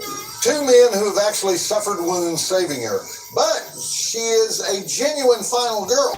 If it were not for Angel's determination to track down the killer while everybody is telling her not to do it, there would be no final confrontation. He would continue with his hunt for hookers. And I don't know about you, but a little girl with a big gun chasing a Hare Krishna bodybuilder all the way from one end of Hollywood Boulevard to the other, then watching him wither into fear and weakness and die as he says his only two words of dialogue, "It hurts," is what I call extremely satisfying cinema. Also, did you notice on the credits, the craft services credit? Craft services means the guy who sets out the coffee and snacks for the actors and crew. That guy was Dave Dakota, who would go on to direct 174 films, but this was his first credit of any kind. Dave Dakota directed Sorority Babes in the Slimeball Bowl-O-Rama, which we had on the original Last Drive-In Marathon, as well as three of the Puppet Master movies, Untold, ultra-low-budget gems. Donna Wilkes, who played Angel, had an interesting career. It's a little bit parallel with Angel's. She grew up half in Spanish Harlem and half in the Dominican Republic, and her parents had divorced when she was 3 months old.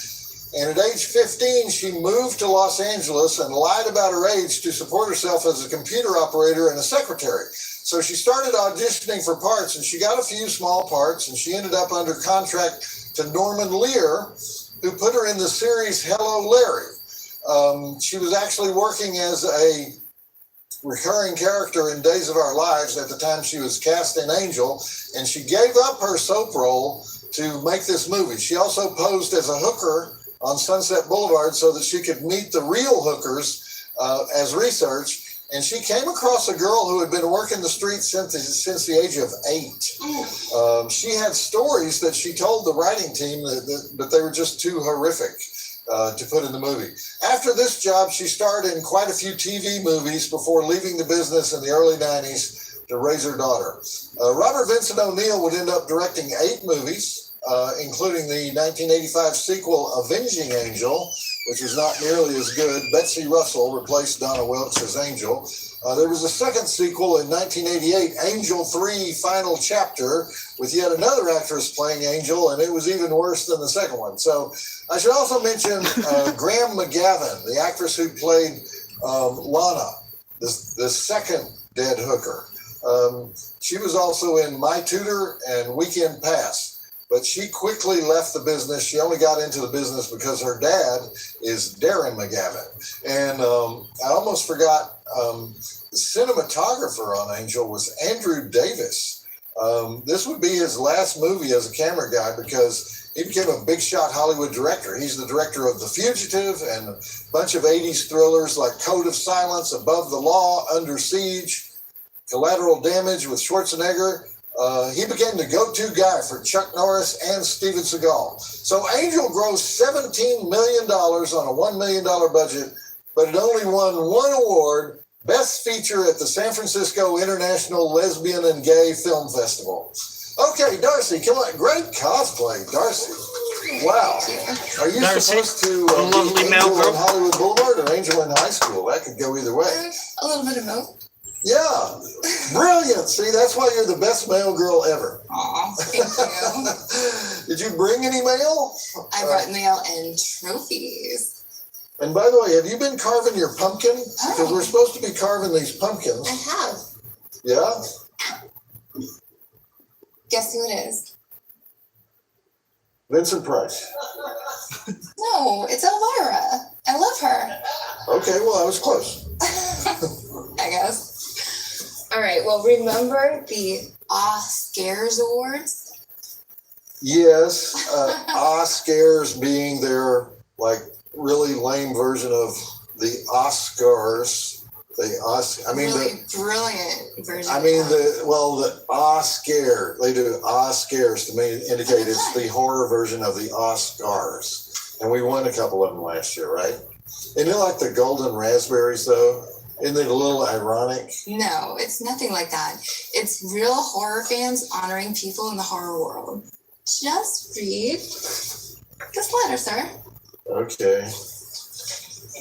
From the Oscars. This is from the Oscars. To Joe Bob Briggs and Darcy the Mail Girl. Joe Bob, last year when you won the Lifetime Achievement in Horror Award, you joked about winning Horror Hottie. Yeah, I remember. I grabbed your Oscar trophy and pretended that they sent to me the Horror Hottie trophy. Okay. Wow. Well, people wondered why you didn't really win that award. So this year you were nominated and voted on by the Horror Committee of the Oscars, a committee made up of many horror tubers, horror podcasters, horror convention panelists, horror authors and screenwriters, and independent filmmakers. You have been awarded Male Horror Hottie of 2020. Congratulations and thank you for making The Last Drive-In the hottest show out there. Congratulations. This is extremely embarrassing. Oh, look. Are you sure this is, look at this statue. This is, well, that's me at the club, but Oscar, our male horror hottie. All right. Male horror hottie. All right. Danny Nightmare and Gory B Movie, The Horror Addicts. Darcy, you were nominated and voted on by the Secret Horror Committee of the Oscars. And once again, you have been awarded Female Horror Hottie of 2020. Congratulations, and thank you for making The Last Drive-In the hottest show out there 2 times in a row. Annie Nightmare and Gory B Movie, The Horror Addicts. The Drive-In Will Never Die. And they're in Wenatchee, Washington. They sent blood that you have to pour over the statues All right. for the full effect. We're going to do that later. No, we're going to do that now. Really? Right now. Okay. Ready? Horror Horror Hottie of the Year. Great. Okay. You really have to do that? Yes. Yeah. You cannot be a hottie at my age anyway, so. If they say you're a hottie, you're a hottie. It was voted on. All right. Hottie. Let's move on from this. Yeah. Please bring a real letter for the next movie. All right. You aren't even going to thank the Oscars Academy? All right. Thanks, guys. Next time I'm out on the West Coast, we'll go out for squirrel meat and craft malt liquor. The next time I'm in Wenatchee. Where is Wenatchee? I'll accept that. In the spirit of Halloween. Okay. What is the spirit of Halloween? We're the spirit of Halloween. The show. Oh my God. Okay. And Halloween's in trouble. Okay. The next movie. The next movie is going to bail us out, and What? yeah, I hope so. And David Gordon Green, will you take this, please? All right. It's an honor. David Gordon Green will be back, plus another luminary of the horror industry. Oh man, I cannot wait for that. And in the meantime, this is Joe Bob Briggs reminding you that if you ever start thinking you're a person with influence, try ordering somebody else's dog around. The drive-in will never die. There aren't that many good Halloween jokes. Good. And that was the first episode for our watch-along on the Halloween special. That was a little bit of a long one, not going to lie. It was 83-minute runtime. The next one is kind of just about the same as well. So what I'm actually going to do is, let me check my battery percentage here on the phone.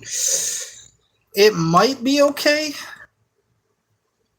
We only went down about 30%, but honestly, with an 83-minute runtime, I think we are going to put it on the charger here and try to get it all set up. There you go, guys. There I am. Hello. So we will try to get it set up here for the next movie on the watch along, because would definitely suck if our phone died while we were streaming, which thankfully has never happened, but we have had some other technical difficulties before. Let me see if I can actually prop up my phone here and get it at a good angle for you guys. Maybe I will, maybe I won't. We might have to move some stuff around here just to be able to get it at the angle we're looking for. How does that look? That's still off.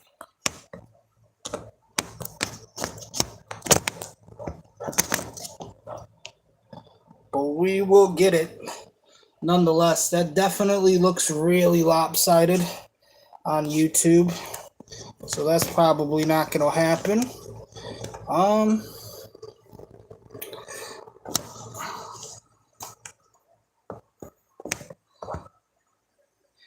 Honestly, that's not too bad. But if I could just get my camera a little bit better positioned here. Honestly, that's not too bad. It's still a bit out of the frame. There we go. That's probably as good as we're going to get it right now while it's on the charger. Because I do want to leave the charger on there just so we avoid, dying while we're trying to stream. Got it propped up against the TV and the laptop here. The Lenovo laptop, which is going 8 years strong.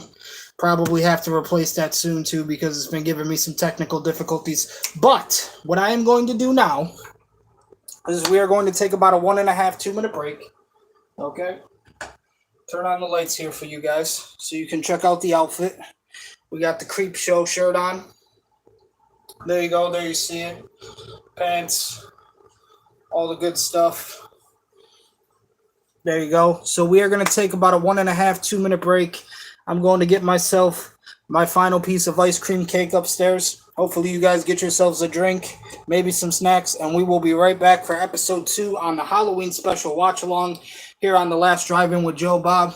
You see the beard coming along. Probably going to have to get rid of that soon too for the interview next week. Buffalo Bills hat on. Of course, the military version. We support our troops on this side. So there you go. There's the outfit. Nothing much to it. Just the creep show shirt. So we will be right back. Hopefully, like I said, you guys take a little bit of a break, 1.5, 2 minutes, and we will continue this watch along.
Okay, I have returned. And I do have a slice of the ice cream cake. There you go. You see it there. I don't want to lean it too much because that would be very bad and be a very brutal mess that I would have to clean up off the floor if it did spill over. So we're going to let that melt a little bit, get a little soft because it is frozen solid right now. But we are just about ready for our final movie here on the Watchalong.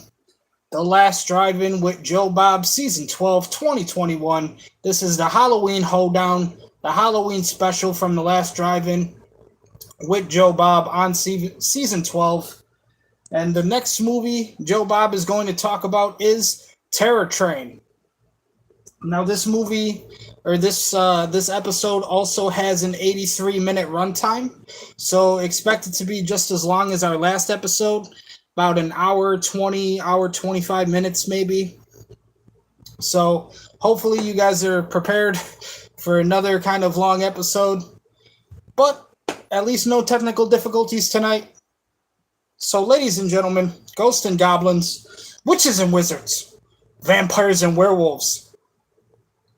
This is Joe Bob on the Halloween Hoedown, the Halloween special from Season 12 of The Last Drive-In. Talking about the movie Terror Train for the Halloween special.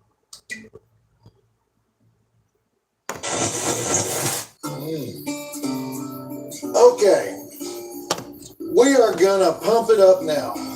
I do not put on the taco for just any occasion. It is too sleepy around here. Heck yeah, it is. So, we're gonna by God do Halloween. I'm instituting a costume mandate. Nobody comes into this trailer park without wardrobe, attire, livery. We've got stuff. If you show up without a costume, we got plenty of choices here. You can put one on. Garments, regalia, suitable Halloween apparel. I don't care if you're a sea creature or a zombie version of Mother Teresa. That's your choice. But what you cannot do is say I'm not doing a costume, because if I can taco, you can taco. Yay. I'm so happy you said that because I've just not been feeling the Halloween spirit yet. Well, we never feel the Halloween spirit. We suck at Halloween. Aw. Don't be so hard on yourself. We almost did okay one part of 1 year. Exactly. Yeah, all right. Well, That's something. we got pumpkins. We do. We got costumes. We're not bobbing for apples this year because that's just nasty, And our second movie is all about costumes. Every member of the cast wears a costume. It was written for some reason as a New Year's Eve movie, but it was inspired by Halloween. It was released at Halloween. It's all about illusion and magic and the deception that occurs when you mask up. And of course, I'm talking about Terror Train. Yay. I love Terror Train. I know why you love Terror Train, though. I had a huge crush on David Copperfield.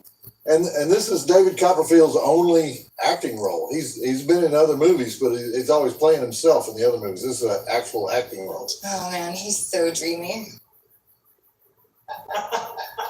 Dreamy? Did you say dreamy? Yes, I did.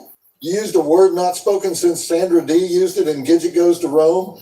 Dreamy. It's appropriate for David. Well, you should definitely seek David out because I think he's probably worth $97 billion. He owns he doesn't just own an island. He owns chains of islands in the Bahamas where he makes porpoises disappear and stuff. I know. I really want to do one of those cruises. Of course you do. Also, during the next break, we're going to be talking to Jason Blum, who is probably the #1 horror producer in the world today.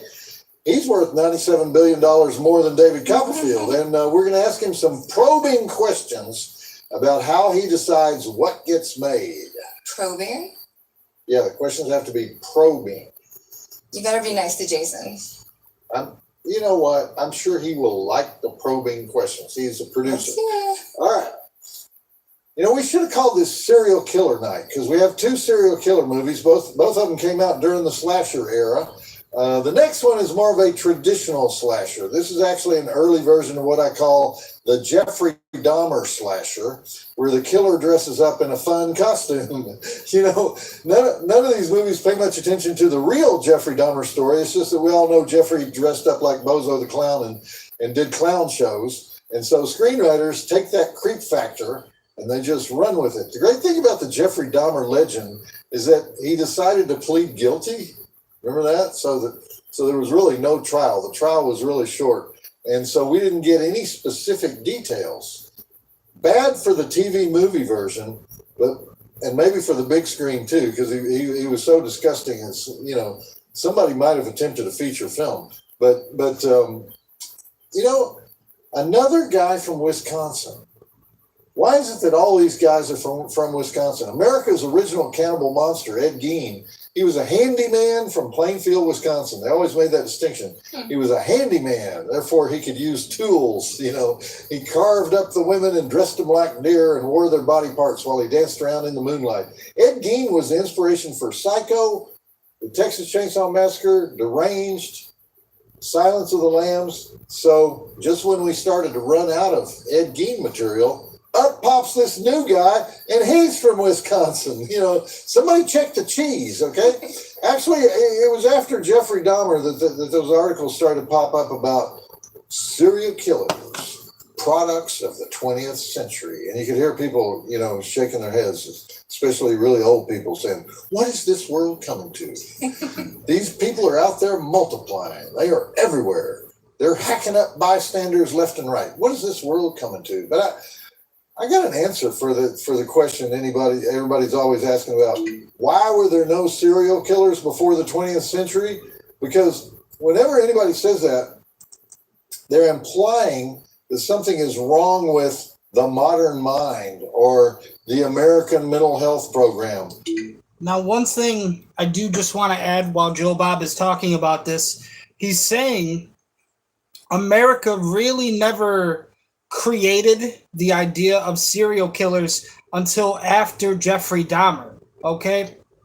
Now, obviously, there were serial killers before Jeffrey Dahmer, such as Ted Bundy, John Wayne Gacy, and of course, Ed Gein, who inspired many horror movies such as Texas Chainsaw Massacre and Psycho. But if you actually go and look at the genre of horror movies, okay, you don't have movies that are being created by the slashers or even serial killers until really the late 70s, right? Because, obviously we could say Psycho was the first of its kind. Then you have things like Black Christmas and Halloween. But even a movie like Halloween made by John Carpenter wasn't until 1978, which is pretty much the end of the 70s. Now, what did people care about in the 70s? It was all peace and harmony. It was love. And even before Halloween, there was Texas Chainsaw Massacre. So the idea of serial killers and slasher movies in the horror genre was still a very new concept throughout all of the 70s, okay? America really didn't know what serial killers were or if there could even be movies about serial killers until after the 70s. And of course, like I said, if you look at all of the big mainstream kind of Hollywood successes that were in the horror genre, they all came from movies like Psycho, Black Christmas, Texas Chainsaw Massacre, Halloween. But those movies were all inspired by real life serial killers, okay? Like I said, until after the 70s, that's kind of when the entire slasher genre, and not only the slasher genre, but serial killers start becoming more of a phase in America. Bullshit! These guys have always been around. The only difference between now and 150 years ago is that we used to catch them after the first goddamn murder. Now we just go bumbling around, like Elmer Fudd. We're watching these guys walk down the street saying, wow, that's funny. That's a 34th 18-year-old girl who's gone into that house this month. Must be some party they're having over there. And we're out mowing the yard. We catch sight of this quiet, mild-mannered loner who lives next door, and we say, hey, good job on those rose bushes. And he says, I shear from the bottom. Most people shear from the top. Do you shear from the top or the bottom? And so what do? You go back in the house and you say, honey, you know that guy next door? I think he's using his temporary spare tire. But you don't really care, right? You don't say something like, hey, man, what you just said don't make a lick of sense, and it's creepy the way you said it. You know, why are you talking about sharing from the bottom, sharing from the top? I don't know, from top sharing, bottom sharing, just what you are driving at, Buster. In other words, you don't ever say anything that's going to freak the guy out or make him do something stupid or say something stupid so he'll accidentally spill the beans about the old lady's body that he stuffed like a taxidermist and mounted over a tool rack in his basement. You know what I mean? I mean, if somebody says something crazy, we go out of our way to act like he's not crazy. You know, there aren't any more serial killers than there ever were. It's just that we used to say, hey, boy, hold on. You're talking like you just dropped a transmission. Come on over here and let me take a look at those 3-inch bite marks on your forearms. Now we just say, I wish that guy would move to Teaneck. You know, because it's only after the 48th body turns up in the dumpster that somebody says, dear, would you call the sanitation department? There's never enough room for our hefty bags. You know, I think our neighbors may be in violation of the littering code. And then you get to be on Fox News the next day. He was always a little strange. You'll say, you know, well, if he was always a little strange, why didn't you say something? Well, he was just a garden variety murderer. You know, besides everything else, you let the guy go to the point where he gets the book contract. You know, you ever notice they don't have any serial killers in primitive places like the Amazon jungle? That's because people are paying attention. All right. Speaking of underestimating the nerd with a grudge, Terror Train is the morality lesson about what happens when you promise sex with Jamie Lee Curtis to a virgin freshman and you put him in bed with a corpse instead. Sure, we've all been there, but have we been there with him when he returns 3 years later on an excursion train run by John Wayne's sidekick Ben Johnson with a costume party in progress and David Copperfield in a dramatic role? I think not. The original idea for this movie was let's cross Silver Streak with Halloween, and that's pretty much what they did. So actually they crossed Bronze Streak with Halloween 3, but That's amazing. But we'll go into that later. So for right now, let's take a look at those drive-in totals and get this locomotive pumping. We have 11 dead bodies, 2 breasts, sword through the gizzards, sword through the chest, locomotive corpse mutilation, spike to the eyeball, mirror head bashing, creature aardvarking, shovel to the face with death plunge, throat slashing, the old fake hand trick, random drunkenness, the old disembodied finger in a box trick, levitating magician's assistant, head rolls, hand rolls, gratuitous skeleton, Ice cream gratuitous Groucho stand-up routine, gratuitous dope smoking, gratuitous bad card tricks, axe foo, fire extinguisher foo, stupid beanie foo, spiked alcohol foo. Drive-In Academy Award nominations for Derek McKinnon as Kenny the Dork, Hart Bachner as Doc, the cruel, perverse frat boy, Ben Johnson as the train conductor who loves recreational vehicles, wondering how he ended up in this movie, David Copperfield as the illusionist who bitches about the quality of the audience, Jamie Lee Curtis as the final girl for wondering, how many more times can I do this? Roger Spottiswoode, the director, for nailing his debut film. 3.5 stars, Joe Bob says. Check it out. 3.5 stars. You know, they rented an antique train to make this movie because it would have been confusing to use the actual Amtrak long-distance trains because there are already dead bodies on those trains. You know, have you ever taken the train from New York to L.A. or L.A. to New York or New York to Seattle or Seattle to New York? You have to change in Chicago. But I have, you know, or that train that goes nonstop from Orlando to LA and back, you know, the Sunset Limited. People die of old age just from how long that takes. You know, plus the average age of the Amtrak patron on those trains is already 94 to begin with. So the odds are pretty good that somewhere in New Mexico, when the Navajo lecture guide climbs aboard to do the special presentation in the observation car, somebody's just going to keel over right before dinner. Or keel over at dinner, just face down in the Salisbury steak. So, and nobody will notice until breakfast the next morning because they need the seat, you know, for the first guy wandering in asking for grips. So, I mean, I'm used to it, but can be disconcerting for first-time Amtrak travelers.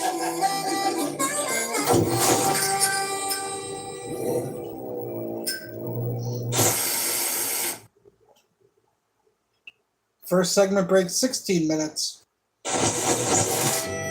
So Jason, before I introduce you, you gotta do a costume. I hate these costumes too. I can't stand these costumes, but it's a Halloween show. We have a costume mandate. Go through the costume bin.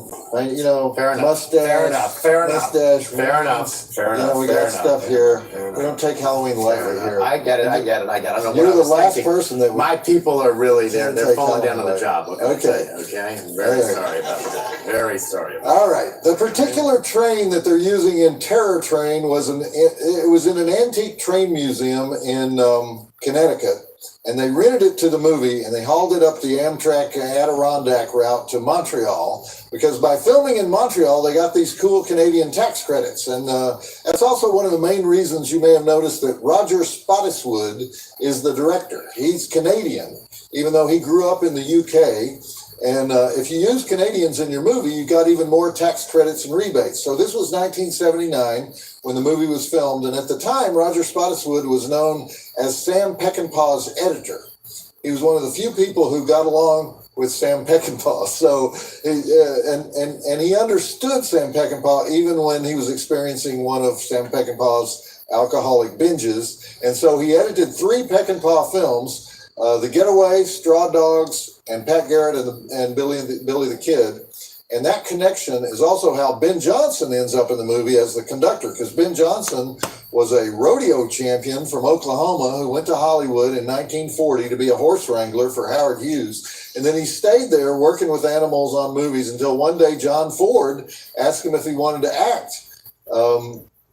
He was mostly known for being the sidekick of John Wayne and Jimmy Stewart and other Western stars until 1968 when he won an Academy Award as Sam the Lion in Peter Bogdanovich's The Last Picture Show. And after that, he was one of the most in-demand character actors in Hollywood. Spielberg used him in Sugarland Express. And Roger Spottiswoode was really surprised when he accepted this role. But Ben Johnson said he accepted the role because he admired the way Spottiswoode had worked with Sam Peckinpah. So, in fact, Ben Johnson claimed he saved Sam Peckinpah's life 12 times in bar fights and other confrontations that could have got him killed. So they both had this inexplicable love for the dysfunctional Sam Peckinpah. And I think Peckinpah fired Spottiswoode 4 times. But anyway, Spottiswoode was not really a horror guy. Horror films made him queasy, and that's why there's very little gore in this movie, because he specifically hated gore. But it was his chance to direct, and he took that chance. And the way it started, though, is Dan Grodnick, who was a fairly well-known Hollywood producer, watched the movies Halloween and Silver Streak on the same weekend, and he had this dream one night that woke him up, and he turned to his wife and he said, "What do you think about putting Halloween on a train?" And his wife said, "That is a terrible idea." And so he had a notepad on the nightstand, and he jotted down the words "terrible train." And so in the morning, he changed the title to Terror Train. He wrote out a 22-page treatment, and he went over to Sandy Howard's office in the Tiffany Theater, and he had a movie deal by 3 o'clock that afternoon. So with that story, I want to introduce our very special guest, Jason Blum, founder and CEO of Blumhouse Productions, which is, I was going to say you're the Roger Corman of your generation, but Jason, you're more like the Daryl Zanuck I appreciate that. Of horror, in that you're all about matching stories with the right directors at all different budget levels. But you tell me, have you ever had an experience like the story I just told about Terror Train, where Dan Grodnick comes up with the idea at 9 a.m. and you make a deal by 3 in the afternoon? Have you ever done that? I wish I could say I have. I haven't. But I will tell you that you don't know this, but my first boss in Hollywood was Roger Spottiswoode. Oh, really? Yes. And of Turner and Hooch fame, although I worked for Roger Spottiswoode when he was doing Air America. And I was a PA on Air America in 1987. And I actually worked for a guy named John Jashney, who was the associate producer of Air America. And my favorite story of Air America was either Mel Gibson or Robert Downey had asked for gym equipment to be delivered to Thailand. And I remember Roger Spottiswoode running around the office, the little production office we had on Sunset Boulevard, saying, "It's like delivering sand to Hawaii." And that was my memory of Roger Spottiswoode. Okay.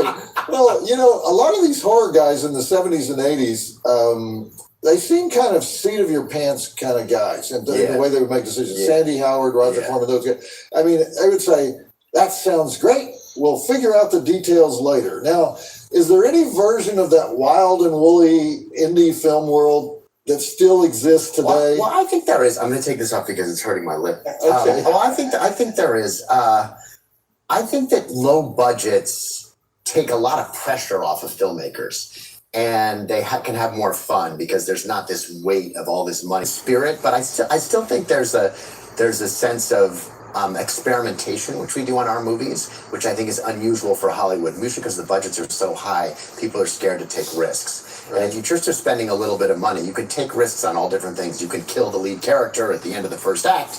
You can cast people who aren't such big stars. And you can do things that you can't do when you're spending a lot of money on a movie. Okay. Did you ever meet Sandy Howard? Never met Sandy. Okay. Probably 90% of our audience already knows you, Jason, and knows your work. But for the uninitiated, you're a New Yorker. You were part of that pretty exciting indie film world of the 90s. I was. That had very little to do with horror. The 90s was sort of not a horror decade. No, it wasn't good for horror. Yeah. But you worked with Ethan Hawke a lot, and you worked with his theater company in New York City, and you worked with Arrow Films. My first employer. My first employer was a real estate. Well, my first employer was Prime Cable. I sold cable TV door to door in Chicago, and when I graduated from cable TV to real estate, so I got my real estate. I moved back to New York. I got my real estate license in the Bronx, and I worked for a company called Croman Real Estate. That was my first job in New York. I rented people apartments around. You rented West apartments? Village. Yes, I did. Okay. Yes, I did. How much was an apartment in the Bronx in the early? Well, no, that was where I got my license. I rented people downtown. It was a one bedroom was a studio. One bedroom was 1,000. Two bedroom was 2,000, and a 3-bedroom was 3,000. It was. Oh my God! Range. Our entire crew is fainting. They're fainting. That was in Manhattan. It was amazing. All right, Arrow Films, we know around here as one of the last companies that does physical media, and they go and they sort of resuscitate old lost films. But when you work for them, that was a different era. No, yeah. When you worked for them, they were big. They would go to the Cannes Film Market and buy a bunch of stuff, right? Well, I mean, yeah, you're making it sound very romantic. We did go to Cannes, but we would buy what everyone else didn't buy. So it was, we did about 20 movies a year. Arrow was run by a man named Dennis Friedland, who was one of my early mentors, kind of taught me the movie business. And he had started Canon Films. Remember Canon? Oh yeah, Menachem Canon Films. He sold it to Menachem. Okay. He worked on Wall Street during the 80s, and then he missed the movie business. So the late 80s, he started Arrow. And the first movie I ever produced was a movie called Kicking and Screaming, written by Noah Baumbach. Noah Baumbach was my roommate at college. And I pitched this movie, Kicking and Screaming, to Dennis. And I pitched it to him all summer long. And at the end of the summer, he said, "I have good news and bad news." He said, "The bad news is I'm not going to make Kicking and Screaming, but the good news is you seem to be a good salesman, and I'm going to offer you a job." And funnily enough, Dennis had 1 foot in real estate and 1 foot in movies. So down this hole was a commercial real estate company that he ran, and down this hole was the movie company. And so we had a kindred spirit of real estate and movies, and I accepted his job. He took the job. Jason, be honest with me. If you'd made $1 million the first year in real estate, would you never have made a film? Never would have made him. I would have been the good version of Jared Kushner. Okay, so we're lucky that your real estate career didn't go anywhere. Happily, it didn't pan out. Yes, exactly. There was a whole raft of films during this era when you were doing the Arrow Films and the theater company with Ethan Hawke. There was a whole raft of films about 20-somethings living together in Really groups, was. Gen X. talking a lot. You know, Kicking and screaming, the 90s was the beginning of what would later be called mumblecore. Oh God! And you were part of that world, right? You were making those movies. I apologize for that. I was. We thought we were so important that we thought everyone wanted to hear what we had to say. But it's kind of embarrassing now that I was. Yeah. And it's funny. I didn't really get into horror until Paranormal Activity until I was 35 years old. But I always say that when I discovered horror, like I knew I wanted to be in the movie business, but I never was comfortable. Should I be a producer? Should I be an executive? Should I do this? Should I do that? When I found horror, I finally found my home, and I never left. Mostly because it's fun, and people in horror, like, we don't take ourselves so seriously, and we have a good time, and people making those movies take themselves way too seriously. And so when did the switch go off in your brain, and you said horror is the answer? Well, it went off because obviously I thought Paranormal Activity was a great movie and it was a big success. But then it wasn't necessarily that. Then it was like, it happened, like I said, when I was 35, and I'd seen a lot of people have success early on in their life and make a big mistake, which is you get a 25-year-old director, they do a comedy, it's a big hit, and then they want to do a drama or an action movie. And 9 times out of 10, that's a big mistake. So I was old enough that when I had a success, I was like, okay, I made this low-budget horror movie, Paranormal Activity, I'm going to do more movies like that. So I started looking for other horror movies, and that's when I really met the horror community, the community of writers and directors. And there really is, as you know, a community of people. We all love these movies. That doesn't exist. There's not a community of like romantic comedy filmmakers. Like, it doesn't exist, true. you know? That's true. And so the more I did it, the more I fell in love with it. Well, you came into horror at about the time that it was becoming respectable, because there was a whole lot. I made it respectable. You did make it respectable. Right. There was a long period where you would do your first movie as a horror film. Yeah, and then you graduated to other things. I'm never going to leave horror. People say like, I'll never stop doing horror movies. But sorry. Well, in fact, you and Oren Peli made how many Paranormal Activities have you made? 7. You've made 7. We've made 7. Has 7 come out yet? No, it hasn't yet. But it's finished. It's but you completed. finished 7. Yeah. Plus, you did the Insidious series. We did 4. We have 5 of those. Okay. 5 purges. And 5 purges. Okay. Right. And so you tend to stick with the same guys. Once you discover guys who love horror, you stick with them. Well, I like that at the company. We have a good. If we find a director that we like to work with, we stick with them. And the same thing with actors. We've worked with actors a bunch of times. I think it's the best PR a movie company can have, or a television company can have, is if you work with people again and again. If you work with artists again and again, it shows that they at least kind of like what you're doing, or you treat them fairly, or you pay them. So we try and do all those things. All right. Well, we're going to talk about Halloween Kills, which comes out next week, and I'm going to bring you some questions from your fans a little later. But right now, we're going to go back to Terror Train. Oh boy! Which was Jamie Lee Curtis. I think this was her 4th final girl film at this point in her career. She had already made Halloween and Prom Night and The Fog. And then half of her films in that period were these Canadian tax shelter things. She was up in Canada a lot.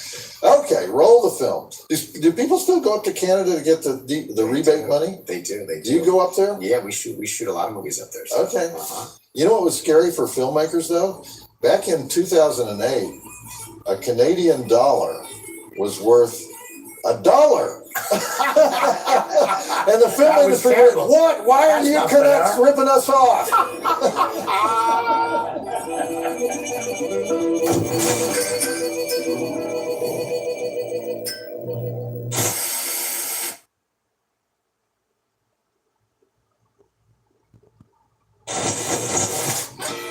Okay, so everybody was making slashers, or trying to make slashers at the time of Terror Train, and each slasher had a little different twist. The twist in this case is that the killer assumes the costume of whoever he kills, so that you never see his face, and so that the partygoers never suspect that he's among them.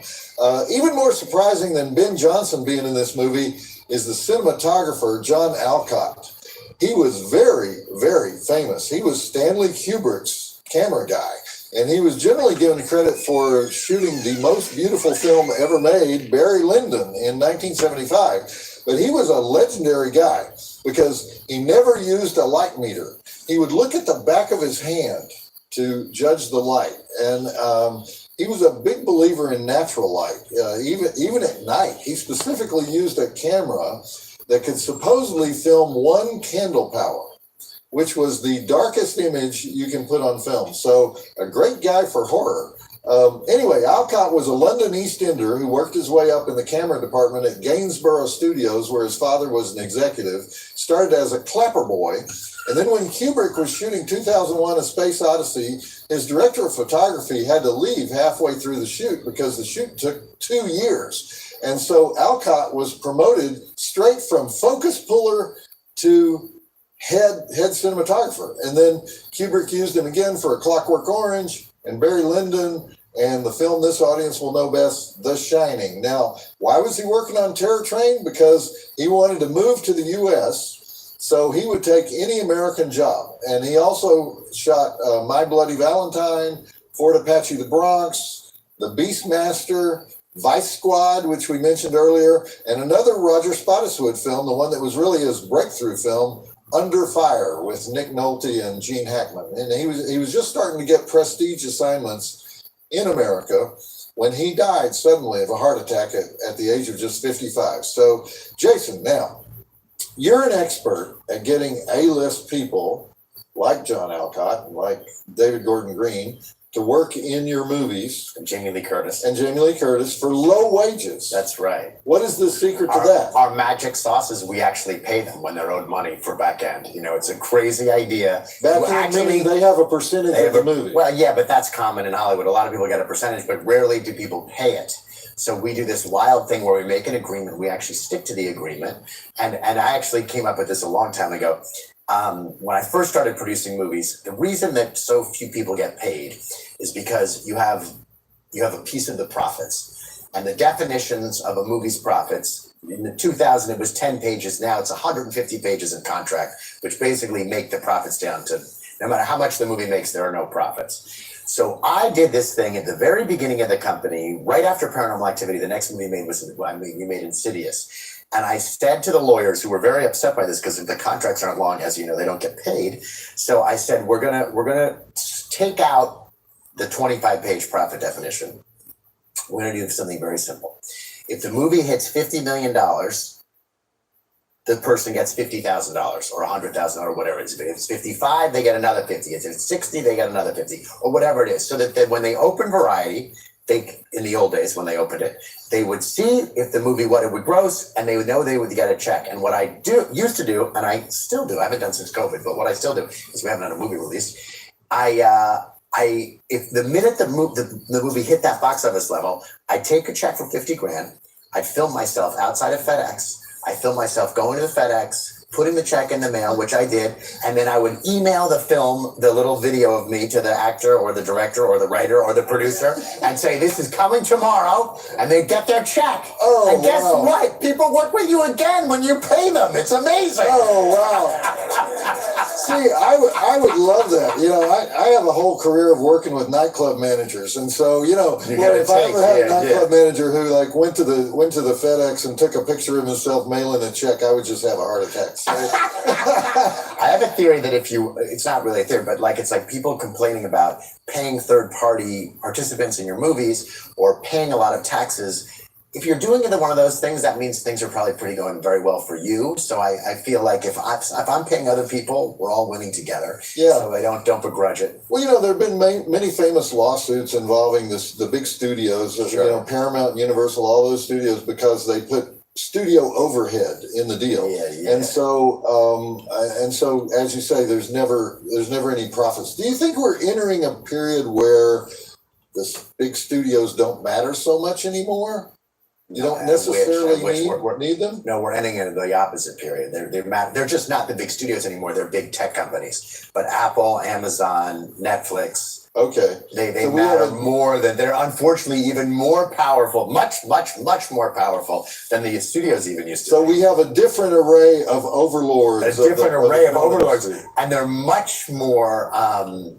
The profit they has become much cloudier as opposed to the other way around. Really? Because you're not paid anymore by they don't even pretend to give you a piece of the profit anymore. They just say, here's your big check. You're working for this much upfront, which granted is oftentimes very generous, but that's it. If 10 billion people see your show or one person sees your show, that's all we're giving you. They don't even, there's no contract definition, there's no profit definition anymore because it's gone. When you work for a streamer, you get paid up front and that's all you get. Okay, well, you're talking about Netflix, Amazon, all these companies. These are guys from Silicon Valley. They're from Northern California. Yes. They came down to Southern California. Like they did every other business. And they ruined it. They sort of invaded old Hollywood, and they took over the distribution system, just like taxis. And now, let me ask you: these guys who came from San Jose or wherever they live, wherever they live,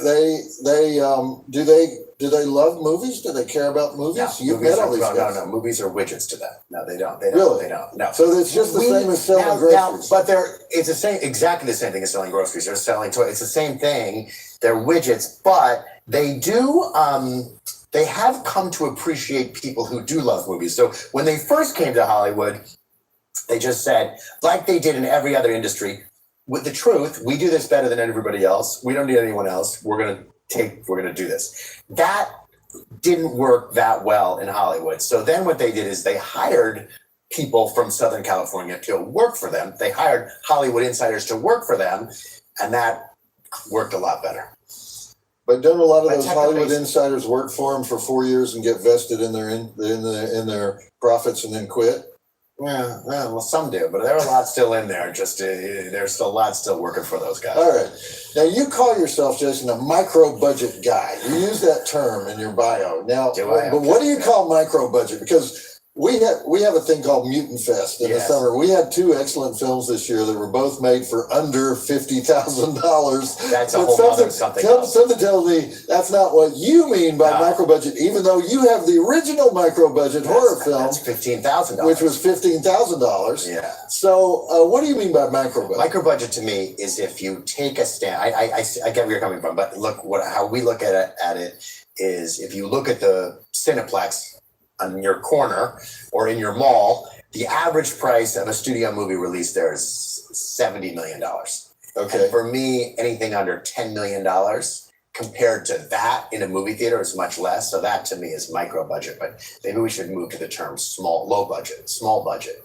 Well, I don't know. We like the term micro budget. Okay, good. All right. Good. But Halloween Kills that's obviously, that's more expensive. That's not micro budget. For sequels, you go up, right? First, exactly. If we have a piece of, if we have a title that's working, all the Purge sequels, all the Paranormal Activity sequels, all the Insidious sequels, those are much more expensive.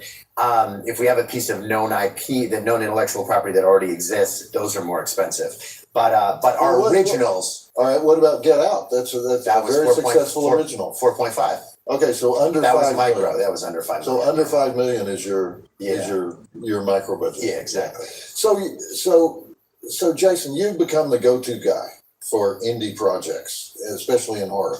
What does it take to get your attention? What does a filmmaker need to do? We have many filmmakers who watch the show. Watching the show. Yeah. What does a filmmaker need to do to get your attention, get a meeting with you? All I got to do is make a great movie. One great movie. So you don't want to make their first movie. Rather not make their first movie. No, if I see it and love it, I'll distribute it. I'll help it get distributed, and then I'll make their second movie. Well, you should come to Mutant Fest because that's where the first movie. Well, clearly I should. Will you make any genre of movie, or you seem to be sticking to horror pretty religiously? No. Well, our TV business is 50% of our business, and TV we make only about 20% horror, 80% other genres. Our movie company is the reverse. Movies 80 or 90% horror and 20% other. So we occasionally stray from horror. Black Klansman, Whiplash. But I don't like to stray too far or too often from horror. And I also think that even the projects that we make that aren't horror movies, they have dark themes in them.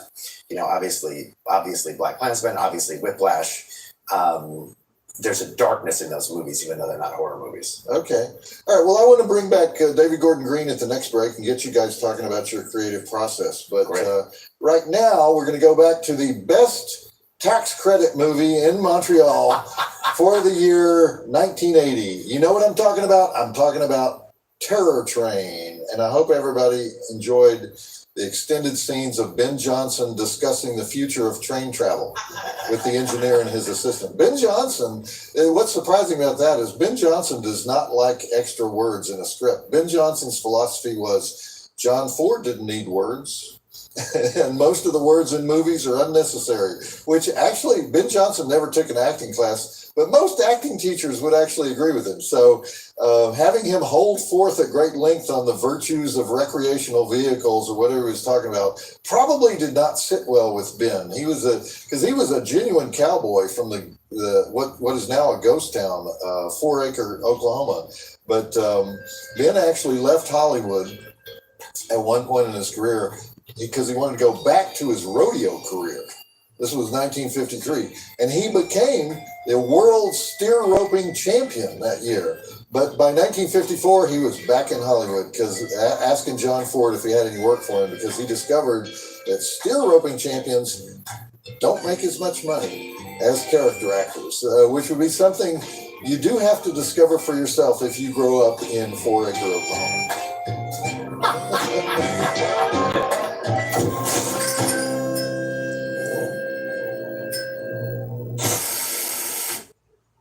The next segment break at 46 minutes. Okay, having sex with the creature from the Black Lagoon doesn't bother her at all, but a few strokes with the disembodied hand and she's a basket case. Meanwhile, we have David Copperfield doing a whole lot of magic tricks that would probably be impressive in person, but anytime you're watching magic on film, you're kind of thinking, so what? You know, if he disappears, I'll just assume, it's the same way they did it in the Three Stooges, so, right? I mean, and speaking of movie magic, we have the two men responsible for the $255 million, is that the right number? $255 million box office hit, Halloween. Sounds good. In 2018. But David, it's Halloween. You got to choose something out of the okay. out of the costume box. Oh, see, he's got the Terror Train glasses. Where'd you get that shirt? When I was about 14 years old, when I was a subscriber of the We Are the Weird newsletter and My newsletter? and a frequent reader of your column, and I just remember there was Frankenhooker was playing in Midnights at the Inwood Theater. Yeah. And there was an opportunity. He said, free junk in the mail. I've got Frankenhooker t-shirts and posters for anybody who wants one, if you can justify why you'd be the recipient of this treasure. So You wrote in for the Frankenhooker t-shirt and the free junk? What did you say? What did you say? I can't remember my essay. Come on. My English teacher proofread it, and I sent it to Joe Bob. So I sent you that shirt. You sent me this very shirt. In the 90s, Yeah. and you still have the shirt. I do.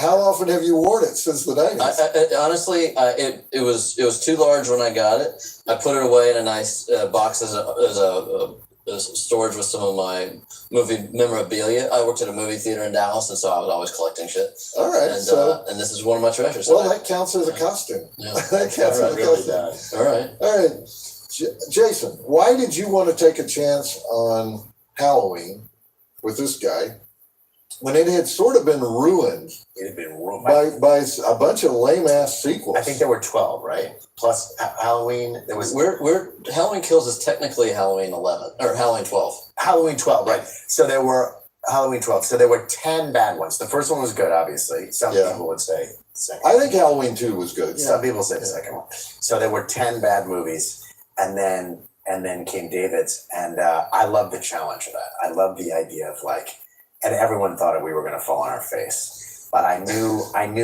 we were more than halfway there when I reached out to David. I sent him an email and it said Halloween ? And he said, yeah. But he said, It was your idea? Or no. You met the guy who had the rights? Or? No, I got after I got the rights, I wanted David to write and direct it. So I sent him an email and I just one word. It just said Halloween. And I remember vividly where I was reading an email, because I get up very early in the mornings, and I just remember it was that early morning hour, and my legs felt weird, you develop 100 things, and that the ideas, the barroom napkins of ideas that are discarded and disposed of, but for some reason my legs knew that was going to happen, and my legs were like, here we go. Really? And it was just a one word. And your only answer was hell yes. What makes the Halloween story different? Because it's a generic title. I mean, you could call 100 movies Halloween. You know, For sure. it's a generic killer. You know, he's just a killer. That's you know. So what makes the Halloween story attractive? What do you think? Why and the movie? Why is the original movie still such a big deal? I honestly think it's because it's so relatable. Whoever you are, wherever you live, it's not so spectacularly supernatural that it couldn't happen to you. And so that's what really triggers something primal in me, is because every time you come home and the lights are off, and it's late at night, and you know those moments, or you go reach into a closet, or you go under your bed. Those very elemental, terrifying moments of life that you know have from the day you're born. Right. Do you think it's an American story? I mean, it's set in Haddonfield, Illinois. You know, the typical Midwestern town, or does it play just as well in Pakistan and Korea and places? Everywhere. I mean, I It's everywhere. yeah, I just think if you're afraid of the dark ever in your life, the movie, if you're afraid of the guy with a knife in your house, it speaks to you in a way that you know Freddy does, but maybe not. You know, like if once you're talking about things that are so spectacular that they are very unlikely, you lose some people, and I think Halloween can keep that intimacy of Okay. I mean, there's a high concept idea buried in the notion of the night that everyone dresses up as a monster. There's a real monster lurking within everybody else. So that's the high concept, but that's actually the concept used in a lot of territory. Yeah. And even in a lot of non-Halloween. But that was post. But who did that before Halloween? Who did that idea? Yeah, of a monster lurking in a place where you don't expect a monster? No. A monster looking on Halloween night. On You're all Halloween night. you're dressed up. Everyone's a monster, but one of them is real on Halloween. But did that happen before Halloween in a movie? I'm sure it did, probably. But what was it? So. No? I don't think so, and you know why? Because Halloween was not considered a sinister thing until the Candyman. Oh, is that right? In the early 70s, real guy in suburban Houston put poison in the candy. Right. He was killing his own son for the insurance money. Right. So it really wasn't poisoning the whole. It wasn't the myth. It wasn't the legend. That the poison is everywhere. The guy went to death row in Texas for the crime. But and there were razor blades and apples too. Razor blades and apple, that was part of the legend and the myth, and then it became real because there was that real situation where at first they thought, oh, all the candy is poison, but then they found out no, the guy was just doing it to a specific child. Yeah. But it was so horrible, it was so horrifying that I think now Halloween becomes really dark. Yeah. It's not like they're celebrating Halloween in the spirit of St. Louis. Yeah. But in the spirit of St. Louis, it's like all the kids are running around playing pranks, and there's absolutely nothing scary about it. Right. Right. So you can see the roots of what Carpenter's doing in Bob Clark's Black Christmas. That's true. Yeah, that's true. Yeah, that was another. Yeah, but it was. But that's Christmas. Yeah. That's still not Halloween.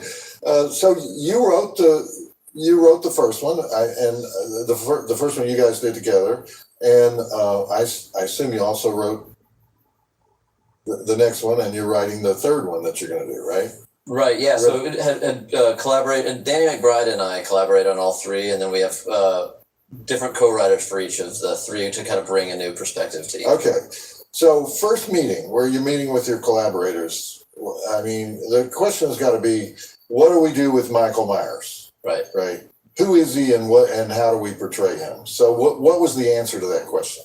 Our first conversation was, let's honor everything that Carpenter did in the first movie. Now, what movie do we want to make? Let's have some fun. If you're going to play in that world, where do you go? And you could do a period piece. You could do a origin story. You could do anything.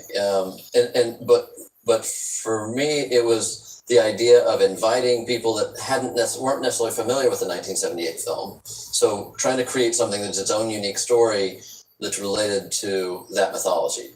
So that if you've seen it, it's twice the fun. But if you haven't seen it, you're still invited to the party. But for the idea you came up with, the next thing you would have to do is call up Jamie Lee Curtis and ask if she was game for it, right?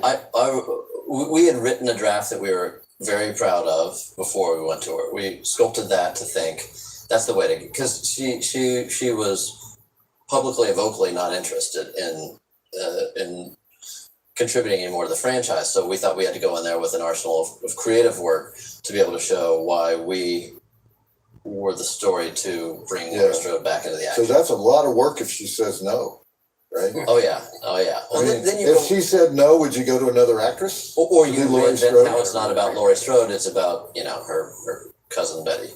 Oh, okay. But John Carpenter came before Jamie Lee Curtis. Yeah, right. Oh yeah, we pitched the idea to John before we even wrote it. Yeah, we didn't want to do it without John. Okay, so he was a consultant, or No, it's a good story. I went to go see John Carpenter, and the meeting was 21 minutes. I went to his house. Actually, I went to his office. This was before David, and I said, "We Blumhouse, we're doing a Halloween movie." He said, "Get out, get out of my office." And I said, "We'd like you to be involved." And he said, And I tried all my charm on him, and he grunted at me, and he grunted, and he grunted, and he grunted. So, like after 12 minutes, or maybe 14 minutes, I said, "John, let me put it a different way. You've hated all these Halloween movies that have come out. They're definitely, I don't know if we are, but they're definitely going to make this movie. They're going to make another Halloween movie. They're either going to make it with us or without us. And I don't think I'm going to do it without you. So you could decide now to be a part of this or not be a part of it. But whatever you decide is happening." And he said, "All right, let me think about it." And then he called, we left, he called half an hour later, and he said, "All right, I'll do it," which was great. That was a big piece. When I talked to the original rights holders, Miramax owned a big piece of the rights. I said, I really didn't want to make a Halloween movie unless John Carpenter was going to kind of executive produce and grandfather it. So that was a big step. And the first thing David asked was, what's John Carpenter? And I think if John Carpenter is supportive of what we were doing, I don't think, you might have been less interested. But then David had a tricky job of he didn't have script approval, but also David wasn't going to do a movie that John didn't like. So these guys wrote the script and sent it to John, and John was really, really excited. Did John Carpenter contribute any story ideas or anything or shape the story at all? He gives notes on the script. Yeah, sure. Questions certain things, like we had some elements that he was pondering why we wanted to take that kind of detour, some of which we justify, other which we change, and then on the edit too. So he's an amazing collaborator, and the honor of having that accessible creative tool is just incredible. So I use it as much as possible. How did you two meet? George Washington? It's been that long, It's huh? been a long Yeah. Was that your first movie? That was the first one. Yes, and David made this great movie, George Washington. Yeah. I remember I saw the movie at Searchlight on the lot at Fox, which I still remember, and we had a general meeting after that, which was Okay, so long you've been time together ago. since the very beginning of your career. Yeah. You've known each other. Yeah. Okay. And you both have a background in comedy. Are you? Is there a possibility that either of you would collaborate on comedies? You both made comedies. Yeah, why not? There's no rules here. Because they say comedy is the most dangerous form of I will say filmmaking. the difference between me and Jason has a brand that you have to be somewhat cautious of Blumhouse model and the perception that brings. But then I feel confident that I could say, we've got a comedic take on something that fits into your brand, and we're gonna. I agree. Okay. David's version of a comedy would work. Okay, well, because I've heard producers say comedy is the most dangerous gamble that you can have in movie making. So, but you're both daring. You've gone there. We're very daring, Yeah. right? Yes. So, David, you had Final Cut on Halloween Kills because you're famous for giving your director's final cut. For sure we do, yeah. Are you 100% happy with what's up there on the screen? Well, so that's It was funny. So I haven't seen the movie in a year now at this point, and I haven't. A lot of directors would say, "Let me add it, let me tinker with it for." But once we locked it and did the color correction and the sound mix and everything, I was I was just waiting for someone to say, but we want to do this, or but how about this idea, or the world wanting to tinker with it. So I was very protective of it, and I put it on a shelf, and I haven't touched it, and no one's bothered me about it. So, and you haven't even looked at it. You haven't been tempted to say, "Oh, I want to go back and look at scene 3." And no, I was just, it's the first time I haven't had a panic attack watching a first cut of a movie, working with the lovely Tim Alverson as our editor, and I just understand that I'm going to get ill when I watch a first cut of any movie because of the it's not what I was thinking, and whatever, it's to this, to that. Jason, do you give notes? Do you give creative notes? Very few. You ever have any squabbles? You squabble about stuff? Have you ever had a squabble? I don't think so. Really? Yeah. I don't believe you. How much do you monitor? I have a lot. Believe me, I have a lot of squabbles. But we don't. I don't really squabble too. Incredibly pragmatic. But because of the nature of this particular franchise, I would think you almost have to monitor fan reaction on social media. Do you? Do you pay any attention? Do you know what people are saying? Do you know what comments are trending? Michael Myers would never do that. That's not the Michael Myers I know. Do you look at that stuff at all? I don't look at it. I don't seek it out. But I think occasionally people that are close to me that say this is something you should read, or this is something you should know, or this is something that's going to make you feel good. So if there's a bad review, I don't want to read a bad review unless somebody says, here's something, my mom sends me something that says, you might want to think about this, David, then that's great. But just someone reacting to the movie, I'm into the cultural experience of a theatrical, like I use the test screening process very, I take that very personally, because when you sit in the back and watch people react, and you learn so much. Where you thought you were a genius, you're an idiot, and where you thought they'd never go, they take you there. And so I love that type of experience. I don't know that I've learned too much from reading negative reviews of my work. That just makes you feel crappy. So I don't really do that. Well, the thing is, we live in an era where there's, there used to be, 10 major reviews when a movie came out. Now there's 1,000 reviews from all kinds of different sources, and a lot of those are going to be negative on any movie. It doesn't matter what. My ego doesn't need that wormhole. Okay, well, in relation to Terror Train, they seem to have done some stunt casting in Terror Train because they hired Ben Johnson as the conductor. And do you guys ever put a person who's not quite right for the role in the movie, but is really, really great for promotional purposes? Have you ever done that? I'm sure we have. I'm sure I have. Yeah, I'm sure you have. Have you ever done that? No. I mean, clearly I'm the sellout of the two. Have you ever said, David, who would be really, really good for this part? You do that? Never. You never call him up and suggest casting? He's a great director. Okay, all right. You get a lot of producers who want to be directors. I don't believe you. I don't want to be a director. No, producers. No, the reason I think I'm a good producer is because I don't have any. I don't want to be. I'm not interested in doing in directing. That's okay. Usually when you're doing that, you're asking an actor to reproduce something you've already seen, which is probably not always the best thing. I'm interested in writing and directing. All right, one more question about Halloween Kills before we go back to the movie. You have this long-term deal with Universal. You have a 10-year first look deal with Universal. Now, do you have meetings with Universal where you decide what constitutes success and what constitutes failure? Like, is there some box office number that? They have all these number crunchers. Every movie we have that. So Universal is looking at it and they're saying you should make this much money.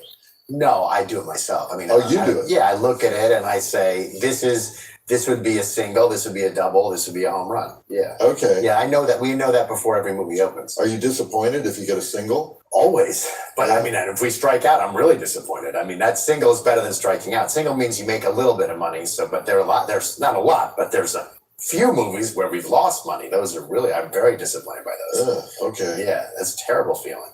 All right. Well, we know who the killer is in the movie that we're watching, but we don't know where he is in Terror Train. So roll the movie. You know who never got enough credit for her movie career?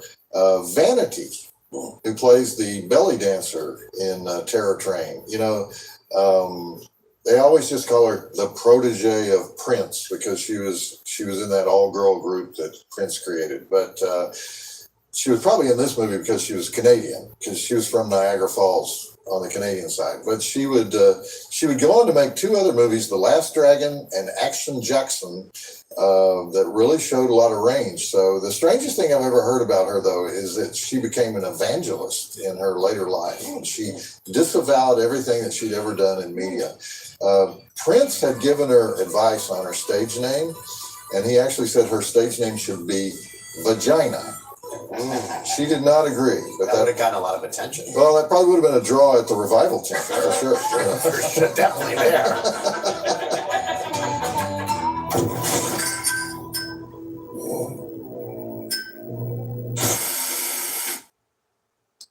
Next segment break, an hour and 1 minute.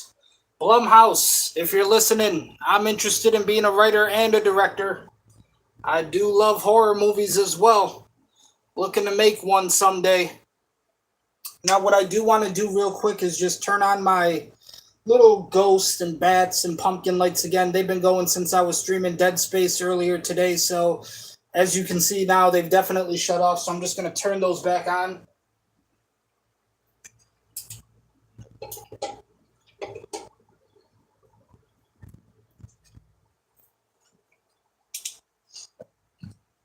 That way the mood is proper here.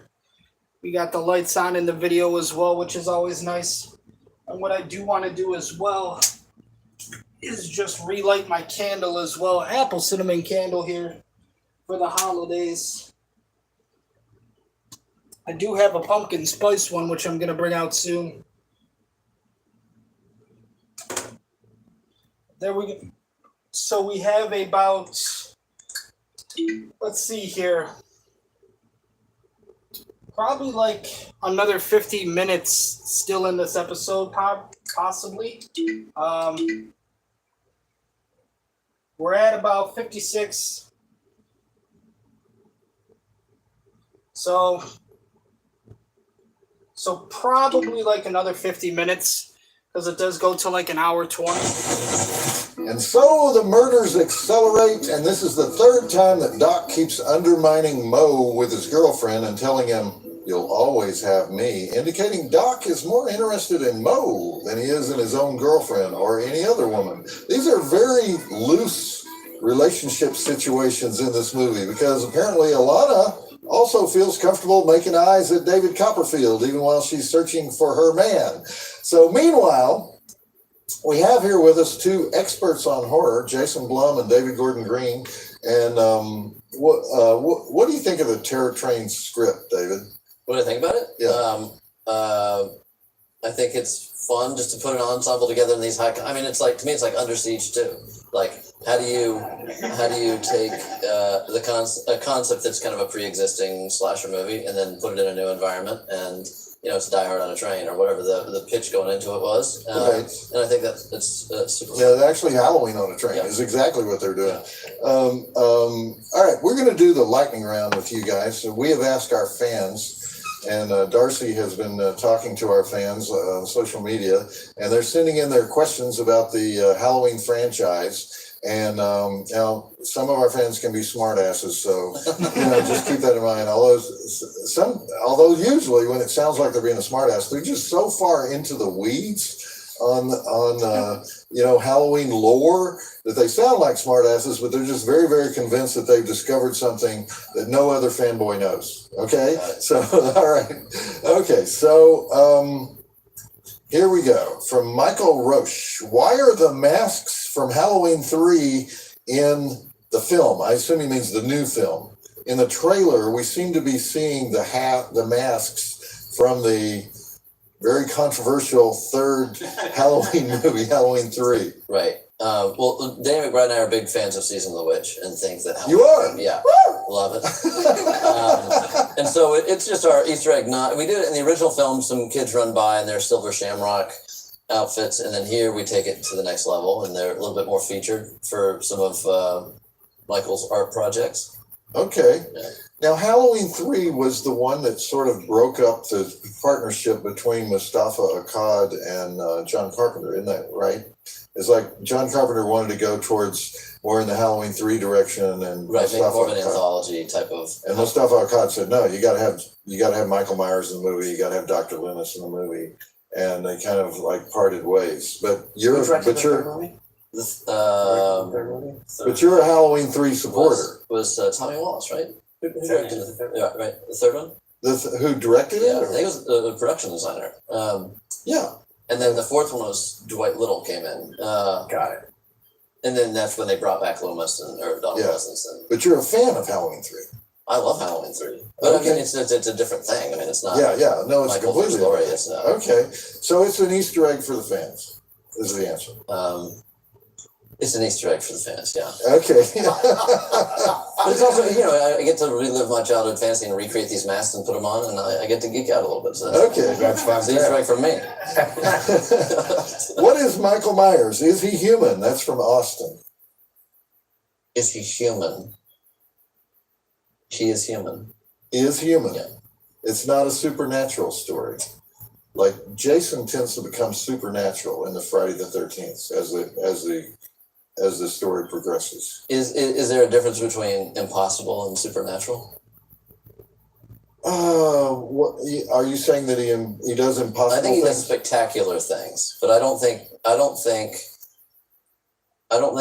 Michael does supernatural things. I think he does spectacular human behavior. Okay, I'll accept that. Well, I mean, there's a certain amount of suspension of disbelief when he seems to appear in a place that geographically he could not have gotten to that fast. He does, or his art projects that he assembles very quickly. Right. Okay.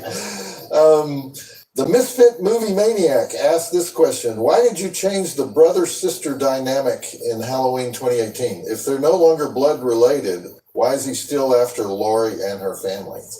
If you watch our 2018 Halloween closely, he's not necessarily after her. I use the analogy of Jaws because I think he's out slashing. So if you're in his path, or if you are in the way, you're going to get killed. And to me, that's what's scary. I think the second he has a psychological motivation for a specific victim that is more than momentary, I'm not as afraid of him. And so if he's after her and she's his sister, then all of a sudden I'm not scared because I just have to stay clear of her and him, and I'm all good. Okay, so he has no goal. He has no goal in your world, except he must go back to Haddonfield.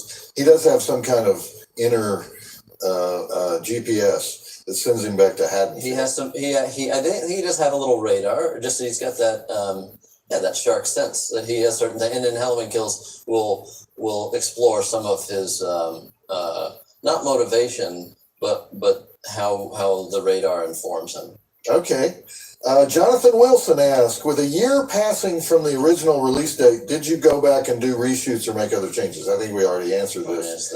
Dread Universe says, how much of a pain in the bum was working around Michael's half a hand? Did you fudge the scenes to avoid showing the hand, or was his new disability embraced?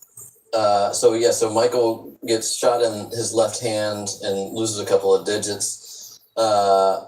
And we just tape his fingers down, and he can do everything with that hand that he could do with his good hand. Some very strong fingers remaining. Okay. Horror Puppy says, what's your vision for the source of Michael's dark power? And then he quotes me saying, is he the face of evil or just crazy? I would just augment that a little bit. He's the essence of evil, and and the source is maybe is either nothing, or it's spiritual, or it's something in the essence. Okay. But I will say about back to his hand, it does get infected. Okay. In this one, it's infected in the second one. It gets infected. Okay, that just makes him mad, though. Yeah, it pisses him off. All right. Where is Ben Tramer? He was mentioned in the original film, and Halloween 2 since Halloween 2 does not happen in this new universe. I think he's referring to Ben Tramer as the boy in high school that Laurie Strode had a crush on. So I guess he's asking, is Ben Tramer still alive, and did she get involved with Ben Tramer is alive. And so Will Patton plays Officer Hawkins in our movie, and Officer Hawkins, we'll come to learn, was a little jealous of Ben Tramer. Because he was the object of Laurie's affections, and that their flirtation that was unfulfilled kind of feeds Officer Hawkins a little bit. Okay. So there's romantic underpinnings to this trilogy of terror that we've created. Will we ever see Ben Tramer? You just have to watch 2 more movies and figure it out. Okay. And one more. Do you feel like you're doing the Lord's work? Definitely not. Okay. All right, David, Jason, thanks for being here. Well, bring us some movies here. We don't have enough Blumhouse titles around this show, and we gotta go through Universal and screw with it, So No, don't go through them anymore. And bring us Come right to me now. Bring us some Rough House pictures, because we want all of them. So. All right. Thank you guys. Thank you for being here. And right now we're going to go back to the screen debut of David Copperfield and the final film of David Copperfield, The Pride of Metuchen, New Jersey, the man who made the Statue of Liberty disappear, the man who walked through the Great Wall of China, the man who floated over the Grand Canyon, the man who levitated an Orient Express dining car. No doubt he got the idea while working on Terror Train.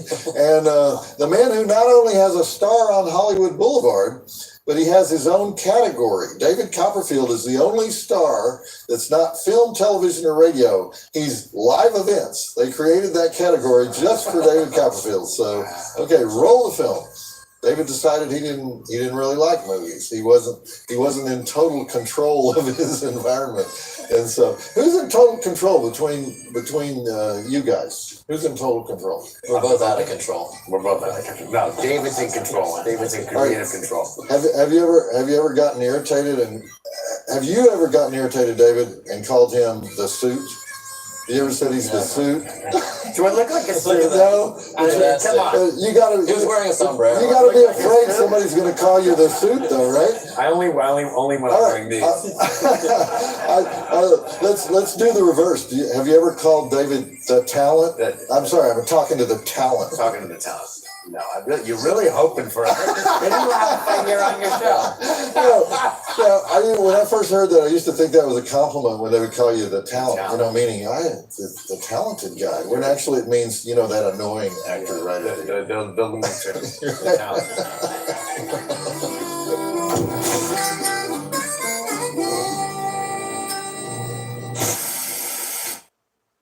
Next segment break, an hour, 14 minutes. And so the head of the frat boy you love to hate, Doc, the guy responsible for the stupid prank to begin with, rolls out onto the floor. That's Hart Bachner as Doc. He had made his film debut just 3 years earlier in Islands in the Stream, and then he got noticed in Breaking Away, so he was on his way to becoming an A-list actor, although his big breakthrough was still 8 years away. That's when he played the sleazeball Ellis in Die Hard. He was also in this movie mainly because he was Canadian. Did you notice how they told us the engineer and the coal guy are dead? They just have Ben Johnson find the engineer's cap. And they say, must have killed both of them. You hardly ever see a kill in this movie. You occasionally see the aftermath of a kill, but when you do see the aftermath, it's likely to be corny, like that head of Doc. I hope they didn't pay more than $50 for that head, because Roger Spottiswoode was just not a horror guy. He would go on to direct 30 more movies, including several that were critically acclaimed, like The Pursuit of D.B. Cooper, Shoot to Kill, Turner and Hooch, that Tom Hanks dog movie, Air America, which Jason Blum mentioned. He was working for Roger Spottiswoode at the time. Mel Gibson movie. Roger Spottiswoode released a movie just this year, Either Side of Midnight. His James Bond film was Tomorrow Never Dies in 1997, one of the Pierce Brosnan Bond films. The thriller, that was his strong point. Horror, not so much. He also made 2 acclaimed docudramas, And the Band Played On in 1993 and The Matthew Shepard Story in 2002. I'm afraid he was one of those guys who looked down on the genre. He just didn't take it seriously enough to make anything truly meaningful. All right. Is David Copperfield Kenny? And if not, who is Kenny? Because most of the obvious suspects are dead by now. So we're heading down the home stretch of what was called Halloween on a Train, the 1980 slasher film Terror Train. So roll it. You know, they only took the train out of the barn one day. They did that scene where everybody is standing in the snow outside the train. All the rest of the time, they just had some way to shake the cars and make it seem like the train was moving. But the day they did move the train outdoors, it was 25 degrees below zero because some genius decided to shoot the movie in Quebec in December. So that observation car that they used in the film, by the way, is now in the Arizona Railway Museum in Chandler, Arizona. So you can go see it if you want to go see it. But if you go there to check out you know how there's a lot of location tourism these days, especially in horror. So you can go to the location where Jamie Lee Curtis was chased by a killer and engaged the killer in a fight to the death. But they don't even mention Terror Train in the museum. I mean, it's just antique observation car. And that's what's wrong with railroad museums, to tell you the truth. They're all the same. You know, here's a car, you know, here's another car, you know, here's a caboose, here's a locomotive, you know, here's 17 more locomotives. And you know, you got to be a railroad nerd to get into those museums. And somebody like me, I love trains, but you know, I don't really care whether the train is being pulled by an E8 locomotive or a model BLW locomotive, or whether the Union Pacific dining car had sterling silverware and a convection oven in it. You know, rail cars sitting on a siding are, in the final analysis, rail cars sitting on a siding. You know, so it's one of those museums where you're constantly going, wow, let's see what's inside this next car. And then you climb up inside it and you go, oh, okay. You know, I call that an okay museum. Okay, I'm done.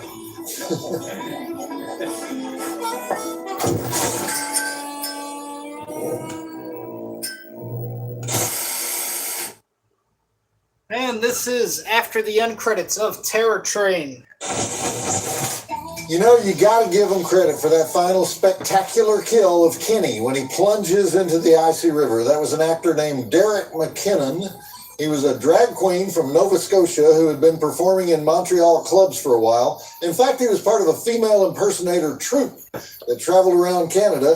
And he did a pretty decent job, given the number of different masks and costumes that he wore without ever identifying him. In the scene where Jamie Lee Curtis rams the spike into his eyeball, they were using a stuntman, but she really did puncture the stuntman's face with the spike. And she was so upset that she left the set for a couple of days. Movie was made for $2.5 million. It was released at Halloween in 1980, and it earned back its money, plus a little bit more. But it was generally considered a disappointment because Sandy Howard was expecting a monster hit like Halloween. Darcy, come on over here. Darcy, what is this outfit that you're wearing? What is it? I don't Darcy, get it. ladies and gentlemen, Pizza. the lovely male girl. As a counter your meaty taco. It's a pizza with cauliflower on it? It's made of cauliflower. It's a pizza made of... Plant-based. It's a pizza made out of cauliflower. Right, like the crust Like an art is project? cauliflower. Like third graders do it or something? Okay. So yeah, Why does it say plant-based on your head? because I'm plant-based. Okay. All right. Vegan. Darcy, I know you're violently opposed to watching season-themed movies in the wrong season, Actually, but I'm going to make an argument for this really being a Halloween movie. it's a New Year's movie. No, I mean, you told me yourself, you think the year starts and ends with Halloween. Well, that's true. The calendar I'm planning starts in October and ends in October. So we should just say, this is our New Year's movie, and we're showing it on the true New Year's holiday. You know, I understand why they chose New Year's anyway. Since when do college students celebrate graduation on January 1st? Aren't they going back to school 3 days later? I mean, they call it, here's our last big party. Really? Are you that dumb? You know, are you waiting? Are you doing it 5 months early? Are there going to be no parties in January through May? The facts don't add up on it unless they consider Halloween their New Year's. So give me the mail, and then we'll do the countdown. Give me the mail. Wait, the countdown? Yeah, we're going to do a countdown. We're going to count down to the new year. That's silly. No, it's not silly. Nothing is silly if you believe in it. Okay, well, first we have a letter from Travis Daniel of Hummelstown, Pennsylvania. Okay, Travis. Oh, and he enclosed Present. some stuff, but you forgot to put the letter in here. Oh, here it is. Sorry. It's in the CD. It's in with the CD. Okay. Dear Jilla Briggs, I wanted to thank you and Darcy so much for coming to the Mahoning Drive-In this past weekend for the Jamboree. He wrote this in July. But it was pretty hot, humid, and rainy, but it was really a great weekend to meet a lot of nice new people and geek out over movies. I had an amazing time, especially during the last drive-in taping. It was kind of a religious experience, and it has made me contemplate about starting to mess around with short films. We'll see what happens from there. On another note, since it interrupted you and Darcy a little, I wanted to apologize for clapping just a little too much when you mentioned Edviga Finnick during the Jamboree taping. Edviga Finnick being a actress who was working in Rome during the Giallo era. Since I'm rather a big fan of hers, I wanted to mention two of her films in case you've not already seen them. The first of which is Top Sensation from 1969, also stars Rosalba Neri, who is, in my opinion, the hottest Italian actress that ever lived. That's not super hard to find since Shameless released it in the past few years. You know Shameless? I guess that's a distributor. Edviga is, I think, 17 in this film. This next film, however, what? Just saying. Oh, all right. You didn't think that's bad? All right. It's appropriate for tonight. All right. This next film, however, I don't think has had a proper U.S. release.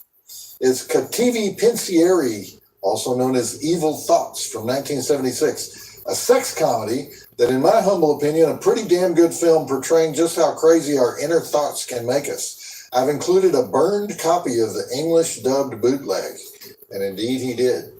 In case you wanted to watch it and have not seen it already, this film really deserves a legit release. Thank you so much for mentioning films during the last drive-in that are outside the cult and horror genres. I consider myself a student of all film and was excited when you mentioned Whatever Happened to Baby Jane on one of the recent episodes. That movie is ridiculously good and almost uncomfortably suspenseful. I've gone and bought some of Michelangelo Antonioni's films based on your mention of him. I wasn't really saying I like Michelangelo Antonioni. I was just He just said you mentioned him. You know, all right. Since I was not familiar with his work. Also, I am a ginormous fan of the giallo genre and look forward to you playing more of Sergio Martino's films. If you can somehow sneak in a Polizio Tesci film, that's a police gangster crime thriller in Italy. I will throw my hat in the ring for a favorite, Brothers Till We Die. Hail Ermaneza. I hope you and Darcy, I don't always understand everything in the letters. I wish I did. I hope you and Darcy are well, and I hope to see you at the next Jamboree. Sincerely, Travis Daniel. P.S. Halloween 3 is awesome. Ha ha. That's why I picked it. Okay, Travis, really appreciate the DVD of the unreleased Edviga Finnick movie. I don't know where you got it, but I won't tell anybody. And I appreciate these letters where people are burrowing into movie history, trying to find the last undiscovered gems that haven't yet been released by Vinegar Syndrome or one of the other retro companies. So that's about it. Right. We're done? Guy from North Dakota. Okay. Ladies and gentlemen, ghosts and goblins, witches and wizards, vampires and werewolves, that is going to do it for the Last Drive-In with Joe Bob Season 12, 2021 Halloween Hoedown. Joe Bob talked about the movies Angel and Terror Train, had some special guests, wore some costumes. We're coming to the end of spooky season now. Unfortunately, only 2 more streams remaining where we will be watching Halloween specials from the Last Drive-In. The next stream will be on Friday, and then next week, Monday. And like I said, next week, I also have a very important interview coming up on the 29th, so hopefully all things go good with that. Hopefully my birthday month gives me a little bit of luck heading forward. 27 years old now, chat. 27 in the year 2024. But thank you for watching with me tonight. I know this was a little bit of a longer stream. We've had some long streams in the past, but I know this one was a little bit longer tonight. Currently 1:14 a.m. here in Buffalo, New York. So thank you for being here with me. Thank you for your support, for your viewership. It means everything to me. It really does. We have been playing Dead Space Remake and also Silent Hill 2 Remake on the channel. So check out those videos if you are interested. We will be continuing to play those throughout the week. And like I said, only 2 more streams of the Halloween specials of the Last Drive-In with Joe Bob remain. Friday coming up, we will be streaming, and then next Monday as well. So thank you very much. Ladies and gentlemen, ghosts and goblins, witches and wizards, vampires and werewolves. Until next time, peace, God.